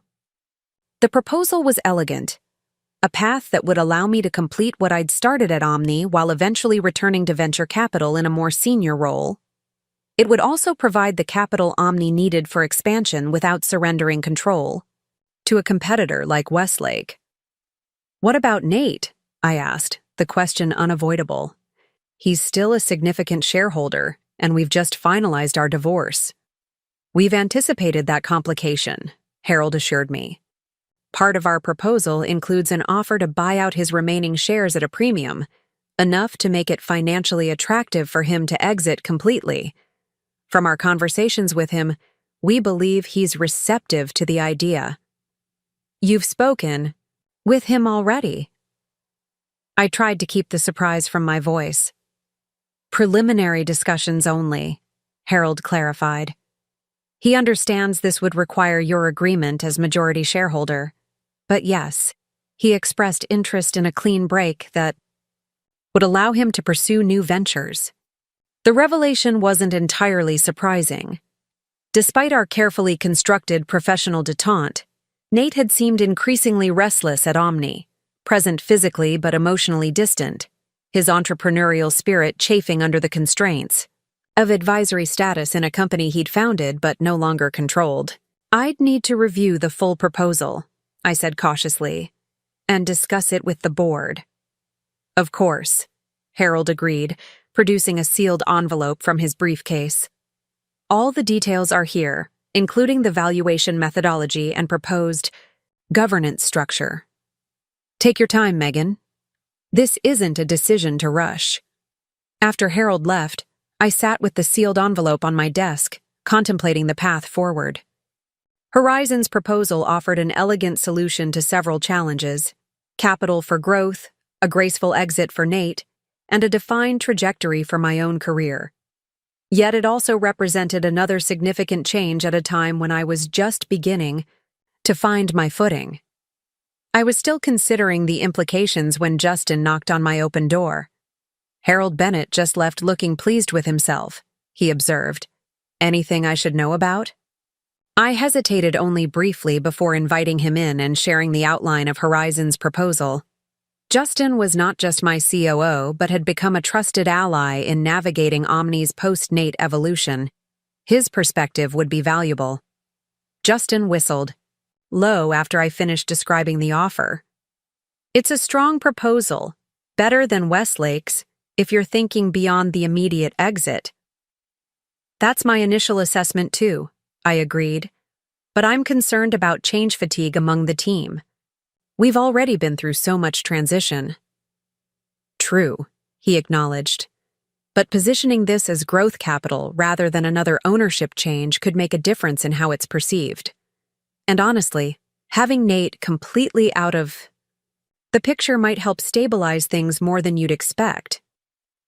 You think his presence is still disruptive? Justin chose his words carefully. Not intentionally. But there's an unavoidable awkwardness that affects everyone. Team members are constantly navigating the dynamics between you two, unsure where ultimate authority rests despite your official position. A clean break would clarity those lines permanently. His assessment was fair. Despite our best efforts to maintain professionalism, the lingering tension between Nate and me created subtle undercurrents throughout the organization. Hesitant conversations that paused when one of us entered a room, debates about whether to include both of us in certain meetings, the occasional competing directional guidance that confused team members caught in the middle. What about you? I asked. How would you feel about Horizon as an investor and Nate exiting completely? Professionally? I think it's the right move for Omni at this stage. He paused. Personally, it would be strange. Nate and I built this place from nothing. But companies evolve, and sometimes founders need to step away for that evolution to continue. I nodded, appreciating his honesty. I'll review the full proposal tonight and we can discuss it more tomorrow. In the meantime, absolute discretion, Justin finished for me. No one needs to know we're considering this until decisions are made. That evening in my apartment, I poured a glass of wine and opened Harold's envelope, spreading the contents across my dining table. The proposal was comprehensive, as I'd expected from Horizon. Detailed financial projections, governance recommendations, milestones tied to additional funding tranches. The valuation was fair, perhaps even generous, reflecting Harold's belief in Omni's potential under the right leadership. The section addressing Nate's exit was particularly interesting. Horizon proposed buying his shares at a 15% premium to current valuation, contingent on a non-compete agreement that would prevent him from starting or joining a direct competitor for 3 years. It was a golden handcuffs arrangement that would give him financial freedom while protecting Omni's market position during a critical growth phase. As I reviewed the documents, my phone chimed with a text from an unexpected source, Nate himself. Heard Harold visited today. Can we talk? No. Agenda beyond clearing the air. The message gave me pause. In the week since our divorce was finalized, Nate and I had maintained strictly professional communication, limited to Omni-related matters and conducted primarily in group settings. A private conversation, to clear the air, represented a departure from our unspoken protocol. Yet, if Horizon's proposal moved forward, we would need to address our personal history more directly than we had been willing to do so far. Perhaps this was an opportunity to begin that process on neutral ground. After brief consideration, I replied, "Tomorrow, lunch at Riverside Terrace, 1 p.m. It was a public venue, but afforded enough privacy for a sensitive conversation, the perfect middle ground between the intimacy of a private meeting and the safety of a crowd." "Agreed," he responded simply. "Thank you." I returned to the proposal, analyzing projections and terms until nearly midnight. By the time I finally prepared for bed, I had reached a tentative conclusion. Horizon's offer aligned with my vision for Omni's future and provided the cleanest possible resolution to the complex entanglement with Nate that my impulsive acquisition had created. There were details to negotiate, terms to refine, but the fundamental structure made sense both commercially and personally. The next morning brought a new complication. The Carter account, Omni's largest client, and the one Nate had warned me about months earlier, was experiencing implementation issues that threatened the entire project timeline. The technical team had been working through the night to identify the root cause, but the client was understandably concerned. "They've requested an emergency meeting with leadership," Justin informed me as we huddled in my office with the engineering director. "Specifically, they asked for both you and Nate to attend." I glanced at my watch. It was just past 10, giving us nearly 3 hours before my scheduled lunch with Nate. "Set it up for 11, I decided. I want our technical team to have at least a preliminary diagnosis before we go in." "Already done," Justin nodded. "Conference room A is reserved. I've briefed Nate on the situation, and he's reviewing the latest logs from their system." The client meeting was tense, but ultimately productive. The Carter implementation had encountered integration issues with their legacy databases, problems that were solvable but would require additional development time and resources. Nate and I presented a united front, each leveraging our particular strengths. His deep historical knowledge of the client relationship and technical architecture, my strategic perspective on resource allocation and timeline management. By the meeting's end, We had negotiated a revised implementation schedule with clear milestones and communication protocols. The client representatives left cautiously satisfied, and our team had a concrete action plan to address the issues. As the room cleared, Nate lingered, checking his watch. "We still on for lunch?" he asked quietly. "Yes," I confirmed. "I could use the break after that session." We walked to Riverside Terrace separately, a habit developed to minimize office, gossip about our interactions, and arrived within minutes of each other. The outdoor restaurant overlooking the river was busy with the lunch crowd, but the hostess led us to a relatively secluded table beneath a canvas awning. After ordering drinks, sparkling water for me, iced tea for Nate, we sat in awkward silence. For a moment, the weight of our shared history and uncertain future hanging between us. "You handled the Carter situation well," Nate finally offered. "They've always responded better to straight talk than reassurances." "We handled it well," I corrected. "Your technical insight was crucial. I couldn't have addressed their concerns so specifically without it." He nodded, accepting the professional compliment without comment. Another silence stretched between us, more uncomfortable than the first. "This is strange, isn't it?" Nate said eventually, a rueful smile playing at the corner of his mouth.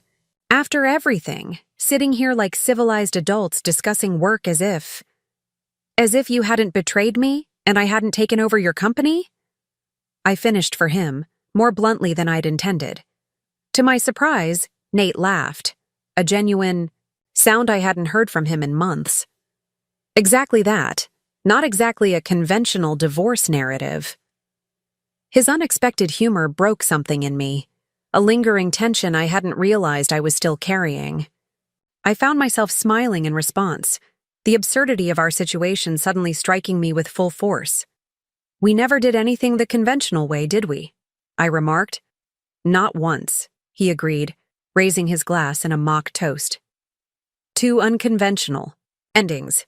I clinked my water against his tea, and new beginnings.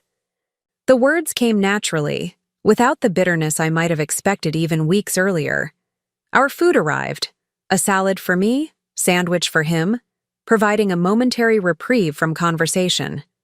When we resumed, Nate's tone was more serious.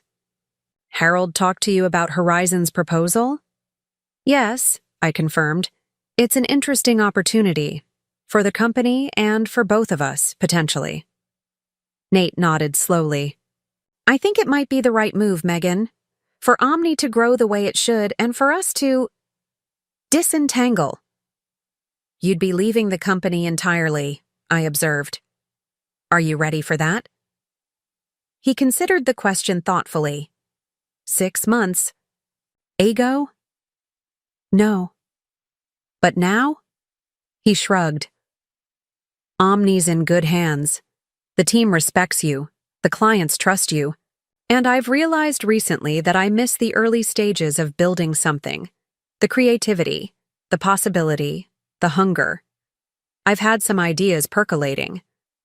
"A new venture?" I asked, genuinely curious. "Early conceptual stage," he admitted. "But yes, something in the education technology space. The Horizon deal would give me the capital and runway to explore it properly." I studied him across the table. This man who had been the center of my world for 8 years and was now becoming someone I observed with increasing detachment, not with anger or hurt, but with the clear-eyed assessment of someone stepping back from a painting to see its full composition. "I think you should pursue it," I said sincerely. "You've always been at your best when building something new." "Thank you," he replied, seeming genuinely touched by my endorsement. "That means more than you might expect." We finished our meal discussing practical matters: how to approach the board about Horizon's proposal, the messaging for employees and clients, the timeline for implementation if we decided to proceed. It was the most substantial, honest conversation we'd had since the night of his birthday dinner, though conducted in an entirely different register. Collaborative rather than confrontational, forward-looking rather than mired in past betrayals. As we prepared to leave, Nate hesitated, then spoke with uncharacteristic vulnerability. For what it's worth, Megan, I'm sorry. Not just for Vanessa, though obviously for that, but for how I treated you in the years before. The small dismissals, the taking you for granted. You deserved better. The apology caught me off guard. It was more self-aware than I'd expected from him, acknowledging not just the affair, but the pattern of behavior that had eroded our marriage long before Vanessa entered the picture. Thank you for saying that, I replied after a moment. It doesn't change what happened, but I appreciate the recognition. He nodded, accepting the limited absolution I was able to offer. Good luck with the board presentation tomorrow. For what it's worth, I think Horizon's proposal is the right path forward, for Omni and for both of us. As we parted ways outside the restaurant, I felt a curious sense of closure. Not the dramatic, cinematic kind I might once have imagined, but something quieter and more nuanced. The conversation hadn't erased the hurt or undone the betrayal, but it had shifted something fundamental in how I viewed both Nate and our shared history. Perhaps this was what moving forward truly looked like. Not a complete erasure of the past, but a gradual recategorizing of its significance, its power, to define the present moment, diminishing with each step into a future of my own design. The board meeting the following day marked a turning point for Omni Solutions and for my own journey of redefinition. The presentation of Horizon's investment proposal unfolded more smoothly than I had anticipated. With Harold's poised articulation of the financial benefits and my clear vision for Omni's future, the board members responded with enthusiasm rather than hesitation. This partnership allows us to accelerate growth while maintaining our core identity, I explained, standing before the projector screen displaying our 5-year forecast. The capital infusion addresses our immediate expansion needs without diluting our company culture or compromising our product direction. Thomas Wexler, the most conservative member of the board, leaned forward with interest. And Mr. Williams is comfortable with this arrangement? His complete exit from the company he founded? I glanced at Nate, who had insisted on attending, despite not being required for the presentation. We had agreed he would address this question directly to eliminate any perception of coercion. More than comfortable, Nate replied, his voice steady. I believe this is the right evolution for Omni. The company needs consistent leadership with a clear mandate, which Megan has proven capable of providing. My interests have shifted toward new ventures, and this arrangement benefits all parties. His endorsement carried weight, particularly with the board members who had been his early supporters. By the meeting's end, we had tentative approval to proceed with due diligence, with a final vote scheduled for the following month. As the board members filed out of the conference room, Harold lingered behind, his expression pleased but contemplative. That went well, he observed once we were alone. Better than expected. The proposal sells itself, I replied, gathering my materials. It's the right move for Omni at this juncture. Harold shook his head slightly. The proposal is solid. Yes, but what sold the board was your command of the room, Megan. The confidence you've developed in this role. It's remarkable given the circumstances of your appointment. His observation gave me pause. Had I changed so noticeably in the months since taking over Omni? The woman who had orchestrated the takeover had been fueled by anger and determination. Strategic, but reactive. The person who stood before the board today felt more deliberate, more centered in her own authority. I've had to adapt quickly, I acknowledged. You've done more than adapt, Harold said with uncharacteristic directness. You've transformed, both the company and yourself. It's impressive to witness. The compliment from my longtime mentor meant more than I expected. Harold had seen me at every stage of my professional journey, from ambitious associate to youngest partner in Horizon's history. His recognition of this evolution affirmed something I had been feeling, but hadn't fully articulated. Thank you, I said simply. Harold consulted his watch. I have another appointment across town. We'll talk tomorrow about next steps? After he left, I remained in the conference room, taking a moment to absorb the significance of what had just occurred.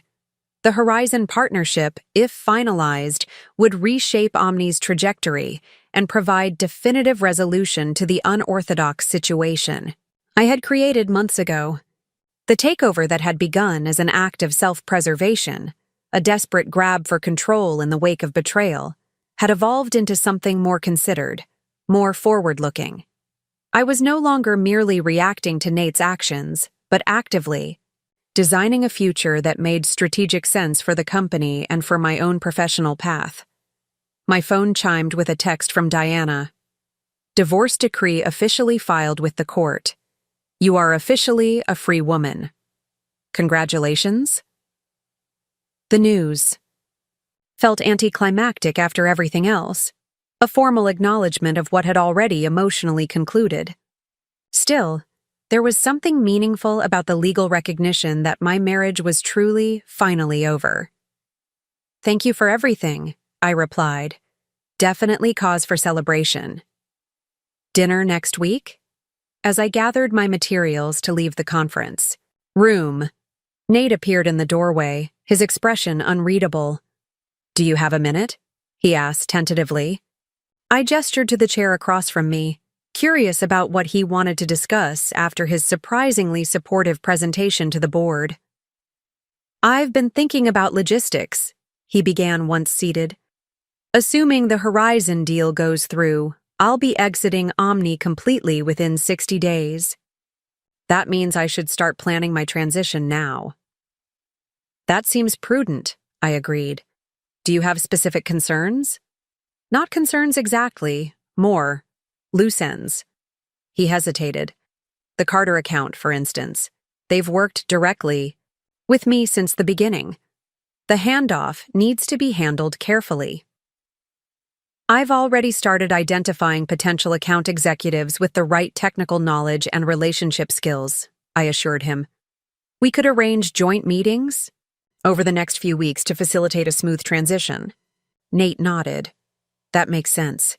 There's also the Westridge Innovation Center project. I've been the primary liaison with their R&D team.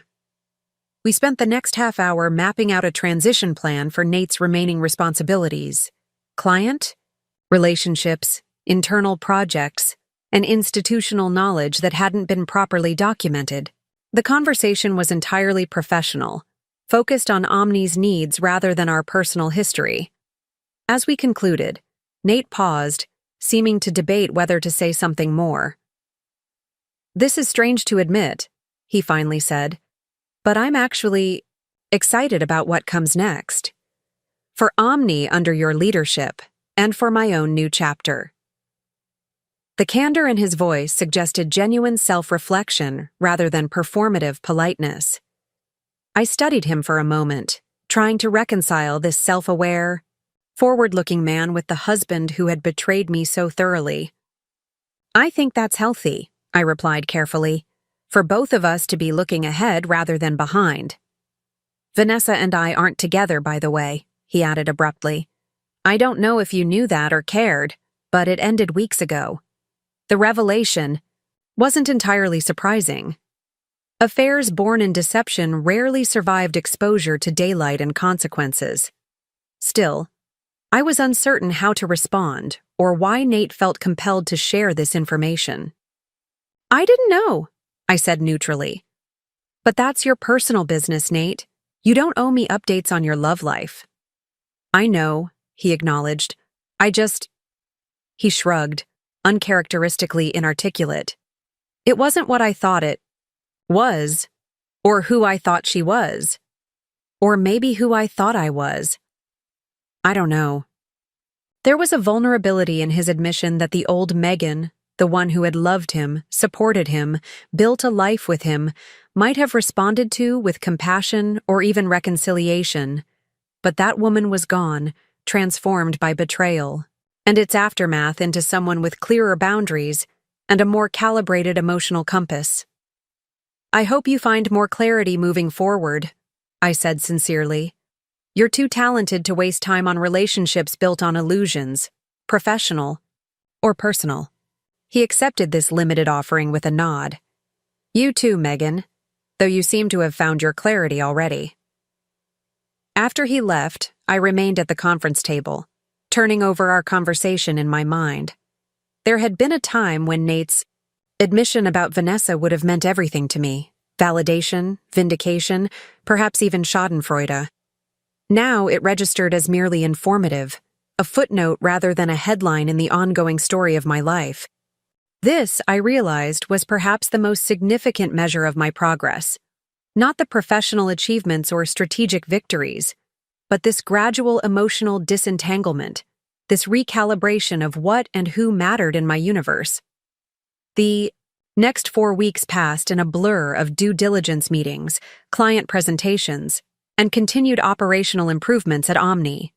The Horizon partnership moved steadily toward finalization, with legal teams from both sides working through the details of the investment agreement and Nate's exit package. Throughout this period, I maintained the balanced approach to work and personal life that Alicia had advocated. I left the office at reasonable hours, protected my weekends for rejuvenation rather than catching up on email, and continued adding personal touches to my apartment, transforming it from a temporary landing place to a true home. I also reconnected with interests and people I had neglected during my marriage and its tumultuous end. I joined a book club focused on international fiction, something I'd always wanted to do but had dismissed as too time-consuming when managing Nate's social expectations alongside my own career. I resumed regular dinners with my parents, no longer, filtering my experiences through the lens of what Nate would find interesting or appropriate to share. One Saturday morning in early June, I was enjoying coffee on my balcony, savoring the perfect spring weather, when my phone rang with a call. From Tyler. "Morning, big brother," I answered cheerfully. "What is you calling before noon on a weekend?" "Can't a concerned sibling check in without an ulterior motive?" he replied, echoing Harold's words from weeks earlier. "They can," I laughed. "But in my experience, you specifically always have a reason for early morning calls." "Fair enough," Tyler conceded. "I heard through the grapevine that Omni's closing a deal with Horizon Ventures. Congratulations seem in order." "News travels fast," I observed, unsurprised that Tyler, with his extensive connections in Oak Ridge's business community, had caught wind of the pending transaction. "We're in the final stages. The board votes next week, but it's essentially a formality at this point." "That's fantastic, Meg. And Nate's completely out?" "Clean exit," I confirmed. "Generous compensation package in exchange for his shares and a 3-year non-compete. So he can't immediately start a competitor. Smart. It protects Omni's market position during a critical growth phase," I explained, "and gives him runway to explore ventures in adjacent spaces without directly competing." Tyler was quiet for a moment. "You sound remarkably objective about all this, given the history." His observation echoed my own recent reflections. "I am," I acknowledged. "The professional decisions make sense independent of the personal. History. That's progress, I think." "Significant progress," Tyler agreed. "A few months ago, you were buying his company as revenge for his affair." I winced slightly at the blunt characterization, though it wasn't entirely inaccurate. "That's a simplification, but not entirely wrong. My motives have evolved." "Along with you," Tyler said warmly, "which is actually why I'm calling. I have a proposition for you. Strictly social, nothing business-related." "I'm intrigued," I replied, sipping my coffee. "What kind of proposition?" "A weekend at Lake Chatham.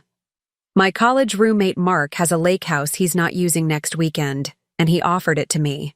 I thought it might be nice for you to get completely away from Oak Ridge for a couple days. Clear your head before the board vote and all the transitions ahead." The invitation was tempting.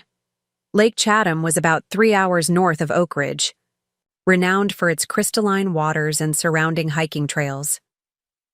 A brief escape from the city and its associations might be exactly what I needed, before the final phase of Omni's transformation and my own professional repositioning. That sounds perfect, actually, I said, surprised by how appealing the prospect of a quiet weekend away felt. Just the two of us? Well, that's the other thing, Tyler hedged, a note of hesitation entering his voice. Mark's brother David will be there. He's staying in the guest cabin on the property while between assignments. He's a photojournalist, he added quickly, as if anticipating my objection to an unexpected third party. Tyler, I said suspiciously, is this a setup? Not a setup, he protested unconvincingly. Just a purposeful introduction. David's a great guy. Recently divorced himself, so he understands the territory. Smart, interesting, no drama. You'd have separate accommodations and zero pressure. Just good conversation and maybe a hiking companion if you want one. I sighed, torn between amusement and irritation at my brother's transparent matchmaking. I'm not ready to date, Ty. I'm barely 6 weeks divorced. Who said anything about dating? He replied innocently. I'm talking about expanding your social circle with someone who might have an interesting perspective. Someone who isn't connected to your work or your history with Nate. Put that way, it didn't sound entirely unreasonable. And truthfully, the idea of male company that wasn't associated with Omni or the divorce held a certain appeal. Not for romantic reasons, but for the simple pleasure of conversation uncomplicated by professional hierarchies or shared history. Fine, I relented, but be very clear with this David person that I'm not in the market for a relationship. I don't want any misunderstandings. Crystal clear, Tyler promised, not quite suppressing his satisfaction at my agreement. We'll leave Friday afternoon. I'll pick you up at 4. After we hung up, I remained on the balcony, contemplating this unexpected development. The lake weekend represented another small step in rebuilding a life independent of Nate and Omni. A life with room for spontaneity, new connections, and experiences chosen for their intrinsic appeal, rather than strategic value. The thought was both exhilarating and mildly terrifying. For so long, I had defined myself through professional achievement, and then through my marriage. Now I was learning to exist without these external definitions, to make choices based on what brought me genuine satisfaction rather than what advanced my career or pleased my husband. The week leading up to the board vote passed quickly, filled with final preparations and contingency planning. Justin and I worked closely to ensure Omni was positioned for a smooth transition once the Horizon partnership became official. We conducted departmental meetings to address employee concerns, reassuring teams that the investment represented growth opportunity rather than restructuring threat. Nate maintained his supportive stance throughout this process, which continued to surprise and occasionally unsettle me. The man who had once fought tenaciously for control in all circumstances, personal and professional, now seemed almost serene about relinquishing his connection to the company he had founded.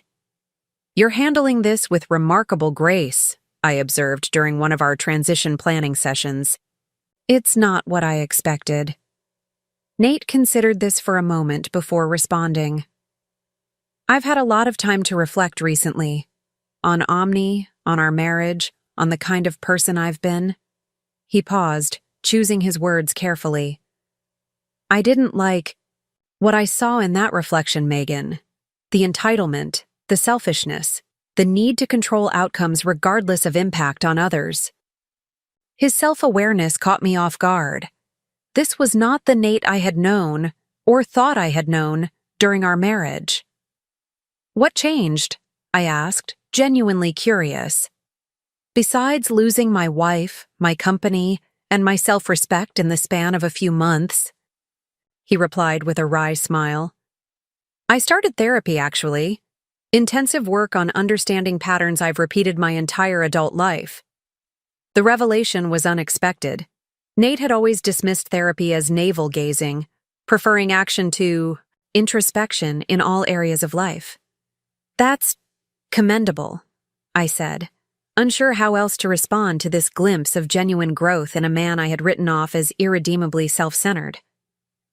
"Don't sound so surprised," he said, a trace of the old Nate's defensiveness briefly surfacing. "Even I can recognize when I've hit rock bottom." "I didn't mean—" "I know," he interrupted, his tone softening. "And you're right to be skeptical. Words are easy. Sustained change is hard. But I'm trying, Megan. Not to win you back or undo what happened between us, but because I don't want to be that person anymore." The sincerity in his voice suggested this wasn't merely performative contrition, but genuine introspection. I found myself hoping, somewhat to my own surprise, that his efforts at personal growth would succeed, not for my sake, but for his own, and for whoever might be part of his future. "I wish you well with that journey," I said simply. "I mean, that." Our conversation shifted back to business matters after that brief detour into personal territory, but the exchange lingered with me throughout the day. There was something fitting in the parallel transformations occurring: Nate's internal work on his character, my reclamation of identity beyond our marriage, Omni's evolution from founder-led startup to professionally managed growth company. Different paths, but all moving toward healthier, more sustainable futures. Thursday morning, the day before the board vote and my weekend escape to Lake Chatham, I arrived at the office earlier than usual, intending to clear my desk of routine matters before the day's packed schedule. To my surprise, I found Justin, already in the conference room, surrounded by spreadsheets and looking uncharacteristically tense. "Problem?" I asked, setting down my coffee. He glanced up, visibly startled by my arrival. "Potentially, I was just about to call you. What's happened?" "Westlake reached out to 2 board members directly last night," he explained, pushing a document toward me. "They've increased their acquisition offer by 20% and added significant earnouts for key executives, including a special retention package for Nate if he agrees to stay on for 3 years post-acquisition." I skimmed the updated proposal, my mind racing to process this 11th-hour complication. The financial terms were indeed substantially improved from Westlake's original offer, making it potentially more attractive than Horizon's partnership proposal from a purely monetary perspective. "Who on the board received this?" I asked, mentally cataloging potential allies and obstacles. "Wexler and Chen," Justin replied, naming the 2 most finance-focused directors. "They're obligated to present it for consideration at tomorrow's meeting." "Of course they are," I muttered, considering the implications. "This is clearly time to disrupt the Horizon vote." Justin nodded grimly. "Westlake's CEO is known for aggressive tactics. The question is whether this changes the calculus enough to sway the board." I studied the proposal more carefully, noting the structure of the deal and particularly the special provisions for Nate.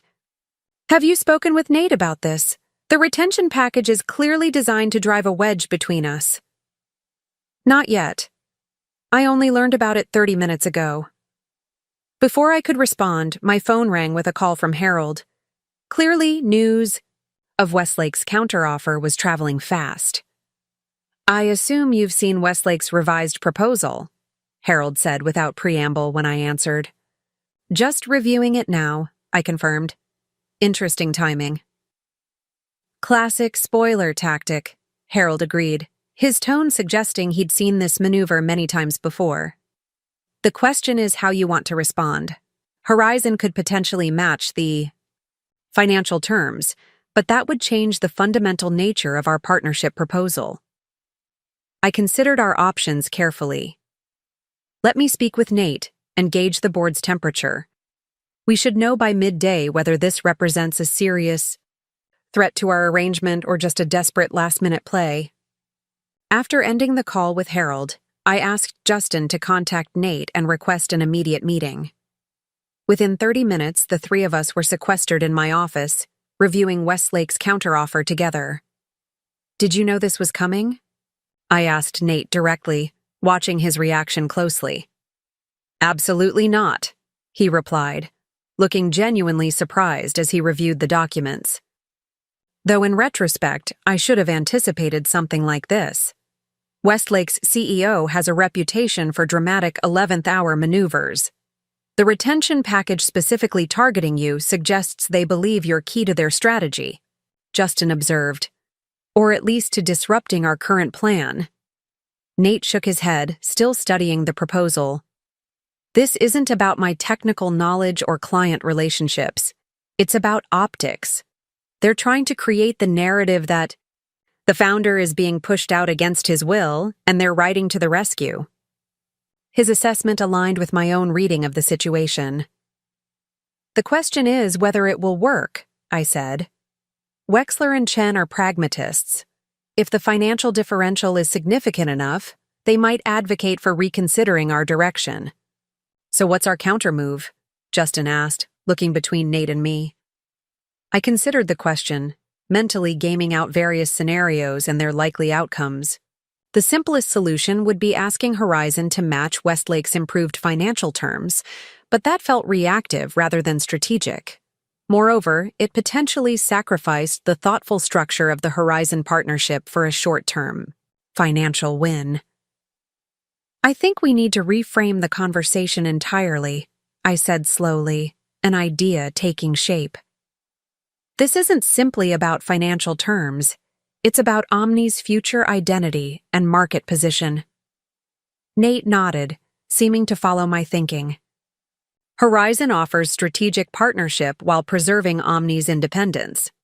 Westlake would absorb us into their existing structure. Exactly, I agreed. We need to make tomorrow's discussion about long-term vision, not short-term financial gain. That might sway some of the board, Justin acknowledged, but Wexler and Chen are focused on maximizing shareholder value. They'll want concrete numbers, not abstract visions. He was right, of course. The financial differential between the offers was substantial enough that it couldn't be dismissed with purely strategic arguments. What if we could offer them both? Nate suggested unexpectedly. The strategic benefits of the Horizon partnership, and financial terms competitive with Westlake's offer? I turned to him, curious. What are you thinking? My exit package, he said simply. It represents a significant portion of the deal's value. If I were to accept less, substantially less, the financial resources could be redirected to improve terms for other shareholders. The proposal caught me completely off guard. Nate was effectively offering to sacrifice millions of dollars in personal compensation to preserve Omni's independence and our planned partnership with Horizon. Why would you do that? I asked, unable to keep the suspicion from my voice. Your share value is rightfully earned.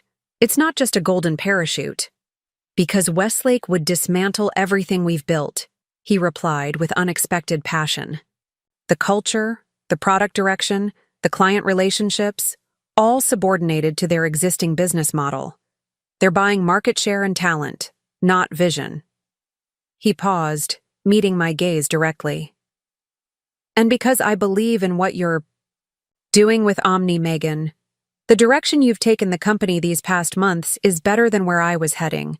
It deserves a chance to fully develop. His sincerity seemed genuine, but I remained cautious. This is a significant financial sacrifice, Nate. Are you certain you've thought through the implications? I have, he assured me. I'm not acting from impulse here. The reduced exit package would still provide ample funding for my next venture, and the non-compete would remain the same. It's a reasonable adjustment that serves everyone's interests, except Westlake's, of course. Justin, who had been observing our exchange thoughtfully, spoke up. This could work. If we recalculate the shareholder distribution using Nate's revised exit terms, we could present a modified Horizon proposal that addresses the board's fiduciary concerns while preserving the strategic partnership structure. We'd need to move quickly, I noted. Harold and the Horizon team would need to review and approve the revisions before tomorrow's board meeting.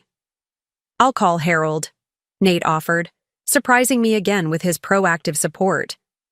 We've known each other for years. I can explain my position directly and expedite the process. The next several hours passed in a flurry of revisions, calculations, and conference calls as we worked to restructure the Horizon proposal in response to Westlake's counteroffer. Nate was true to his word, working tirelessly alongside us to develop a solution that preserved the strategic partnership while improving the financial terms for remaining shareholders. By late afternoon, we had a revised framework that Harold and Horizon's investment committee had preliminarily approved. The new structure reduced Nate's exit package by nearly 30%, redirecting those resources to enhanced terms for other shareholders and additional growth capital for Omni's expansion plans. I've spoken privately with Wexler and Chen. Nate informed us as we finalized the presentation for the following day's board meeting. They're receptive to our revised approach, particularly the increased growth capital allocation. I think we've neutralized Westlake's gambit. I studied him across the conference table, still processing this unexpected alliance with the man who had once been my husband, then my adversary, and now, improbably, my partner in securing Omni's future. Thank you, I said sincerely. Your willingness to restructure your exit terms made this possible. Nate shrugged, a hint of his old confidence returning. It's the right move for everyone. Besides, he added with a small smile, there's a certain satisfaction in outmaneuvering Westlake's CEO. He's always been insufferably smug at industry events. The moment of shared conspiracy, us against a common competitor, felt strangely normal, as if we had temporarily stepped into an alternate timeline where our personal history was secondary to our professional partnership. It was both disconcerting and oddly comfortable, a reminder of the genuine connection that had existed between us before everything unraveled. We should all get some rest, Justin suggested, glancing at his watch. Tomorrow will be intense regardless of how well prepared we are. As we gathered our materials to leave, Nate paused by the door. For what it's worth, Megan, I meant what I said earlier. I believe in the direction you're taking Omni. Whatever happens tomorrow, you've proven yourself as a leader in ways I never managed to do. The compliment was unexpected, and, I sensed, entirely genuine. That means a lot coming. From you, Nate. Thank you.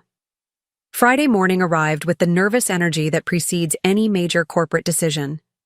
The board meeting was scheduled for 10 o'clock, with presentations from both the Horizon team and, now, representatives from Westlake, who had been hastily invited to present their counteroffer.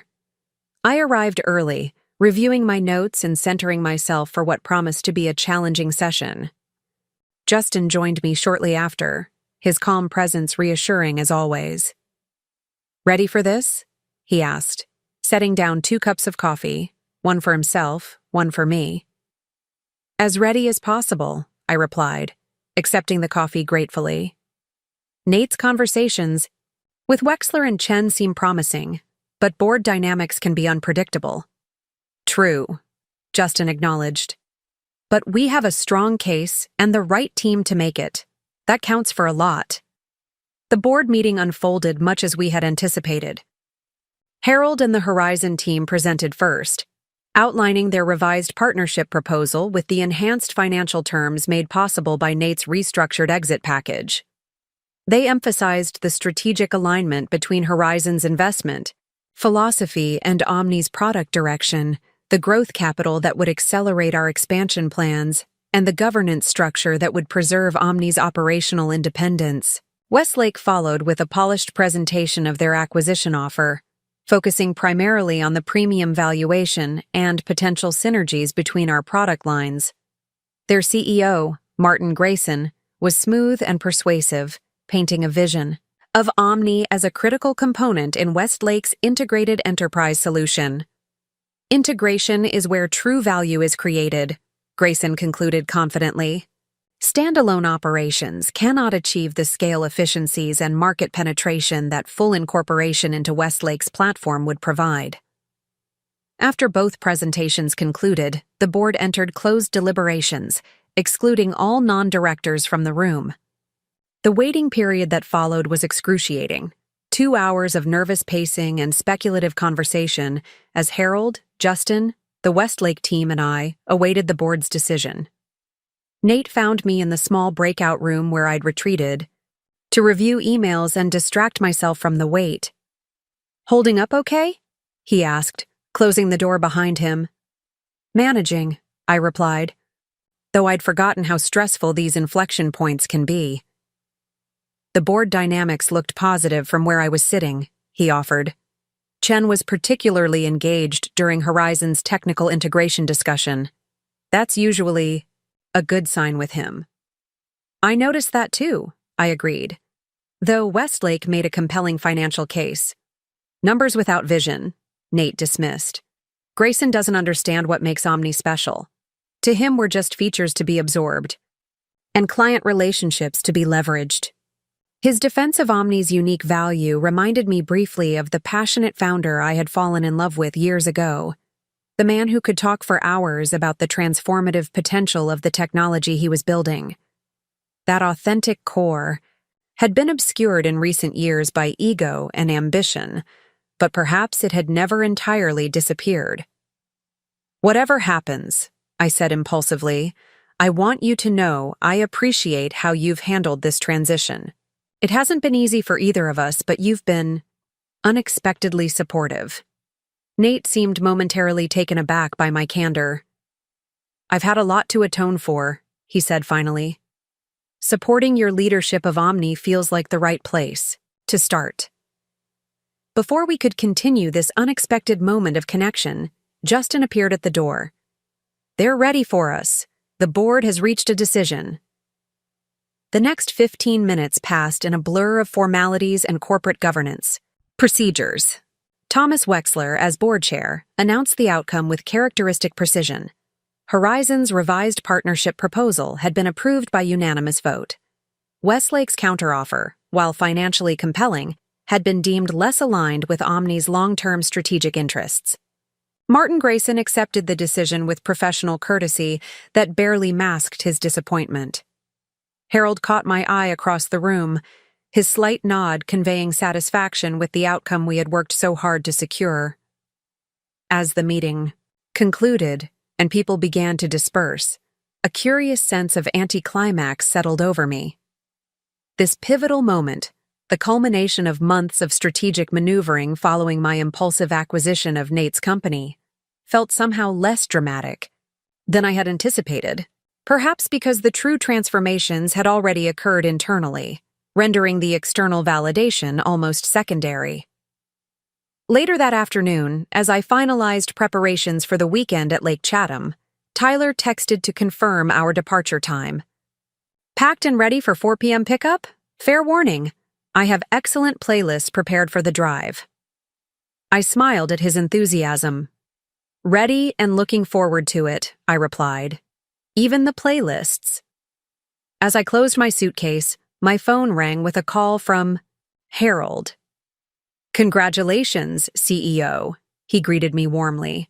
"Today's outcome positions both Omni and you personally for remarkable growth." "Thank you for your confidence in both," I replied, genuinely appreciative of his unwavering support throughout this complex process. "You've earned it," he assured me. "Now, I assume you're taking some well-deserved time to decompress this weekend?" "Actually, yes. A lakeside retreat with my brother. No email, no calls, just nature and quiet."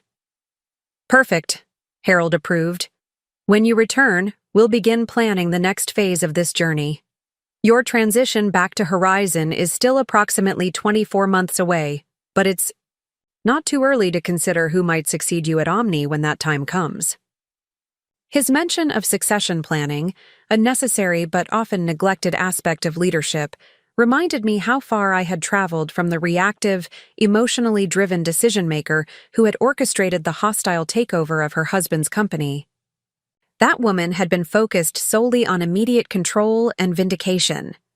The person I had become was thinking about legacy, about sustainable leadership beyond my tenure.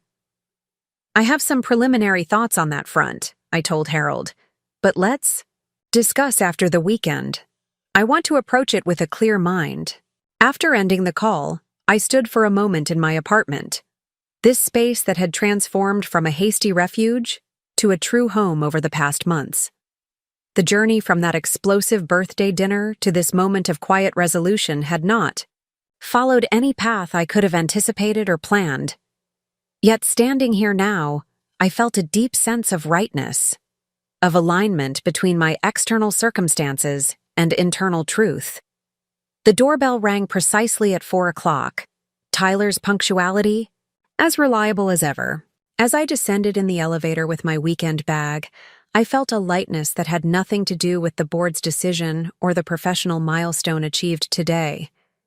It was something more fundamental, the sensation of moving forward unburdened by the weight of past betrayals or the need for vindication. The woman who had sat across from her husband at that birthday dinner, watching in stunned silence as he announced his intention to leave her for another woman, had been defined by her marriage and then by its dramatic dissolution. The person stepping into Tyler's car for a weekend of simple pleasures and new connections was defined by something entirely different, by choices made deliberately, by a future crafted intentionally, by a self rediscovered and reconstructed from authentic elements. "Ready for adventure?" Tyler asked as I settled into the passenger seat. I glanced back briefly at my building, thinking not of what I was leaving behind, but of what I was carrying forward. "More than ready," I replied with genuine anticipation. "Let's go." As we pulled away from the curb, merging into the Friday afternoon traffic heading out of the city, I felt a surge of gratitude for this unexpected second act, not the one I had planned or imagined, but perhaps exactly the one I needed. The road ahead might not be perfectly mapped, but I was finally driving it on my own terms, eyes open, hands steady on the wheel. Up next, you've got 2 more standout stories right on your screen. If this one hit the mark, you won't want to pass these up. Just click and check them out.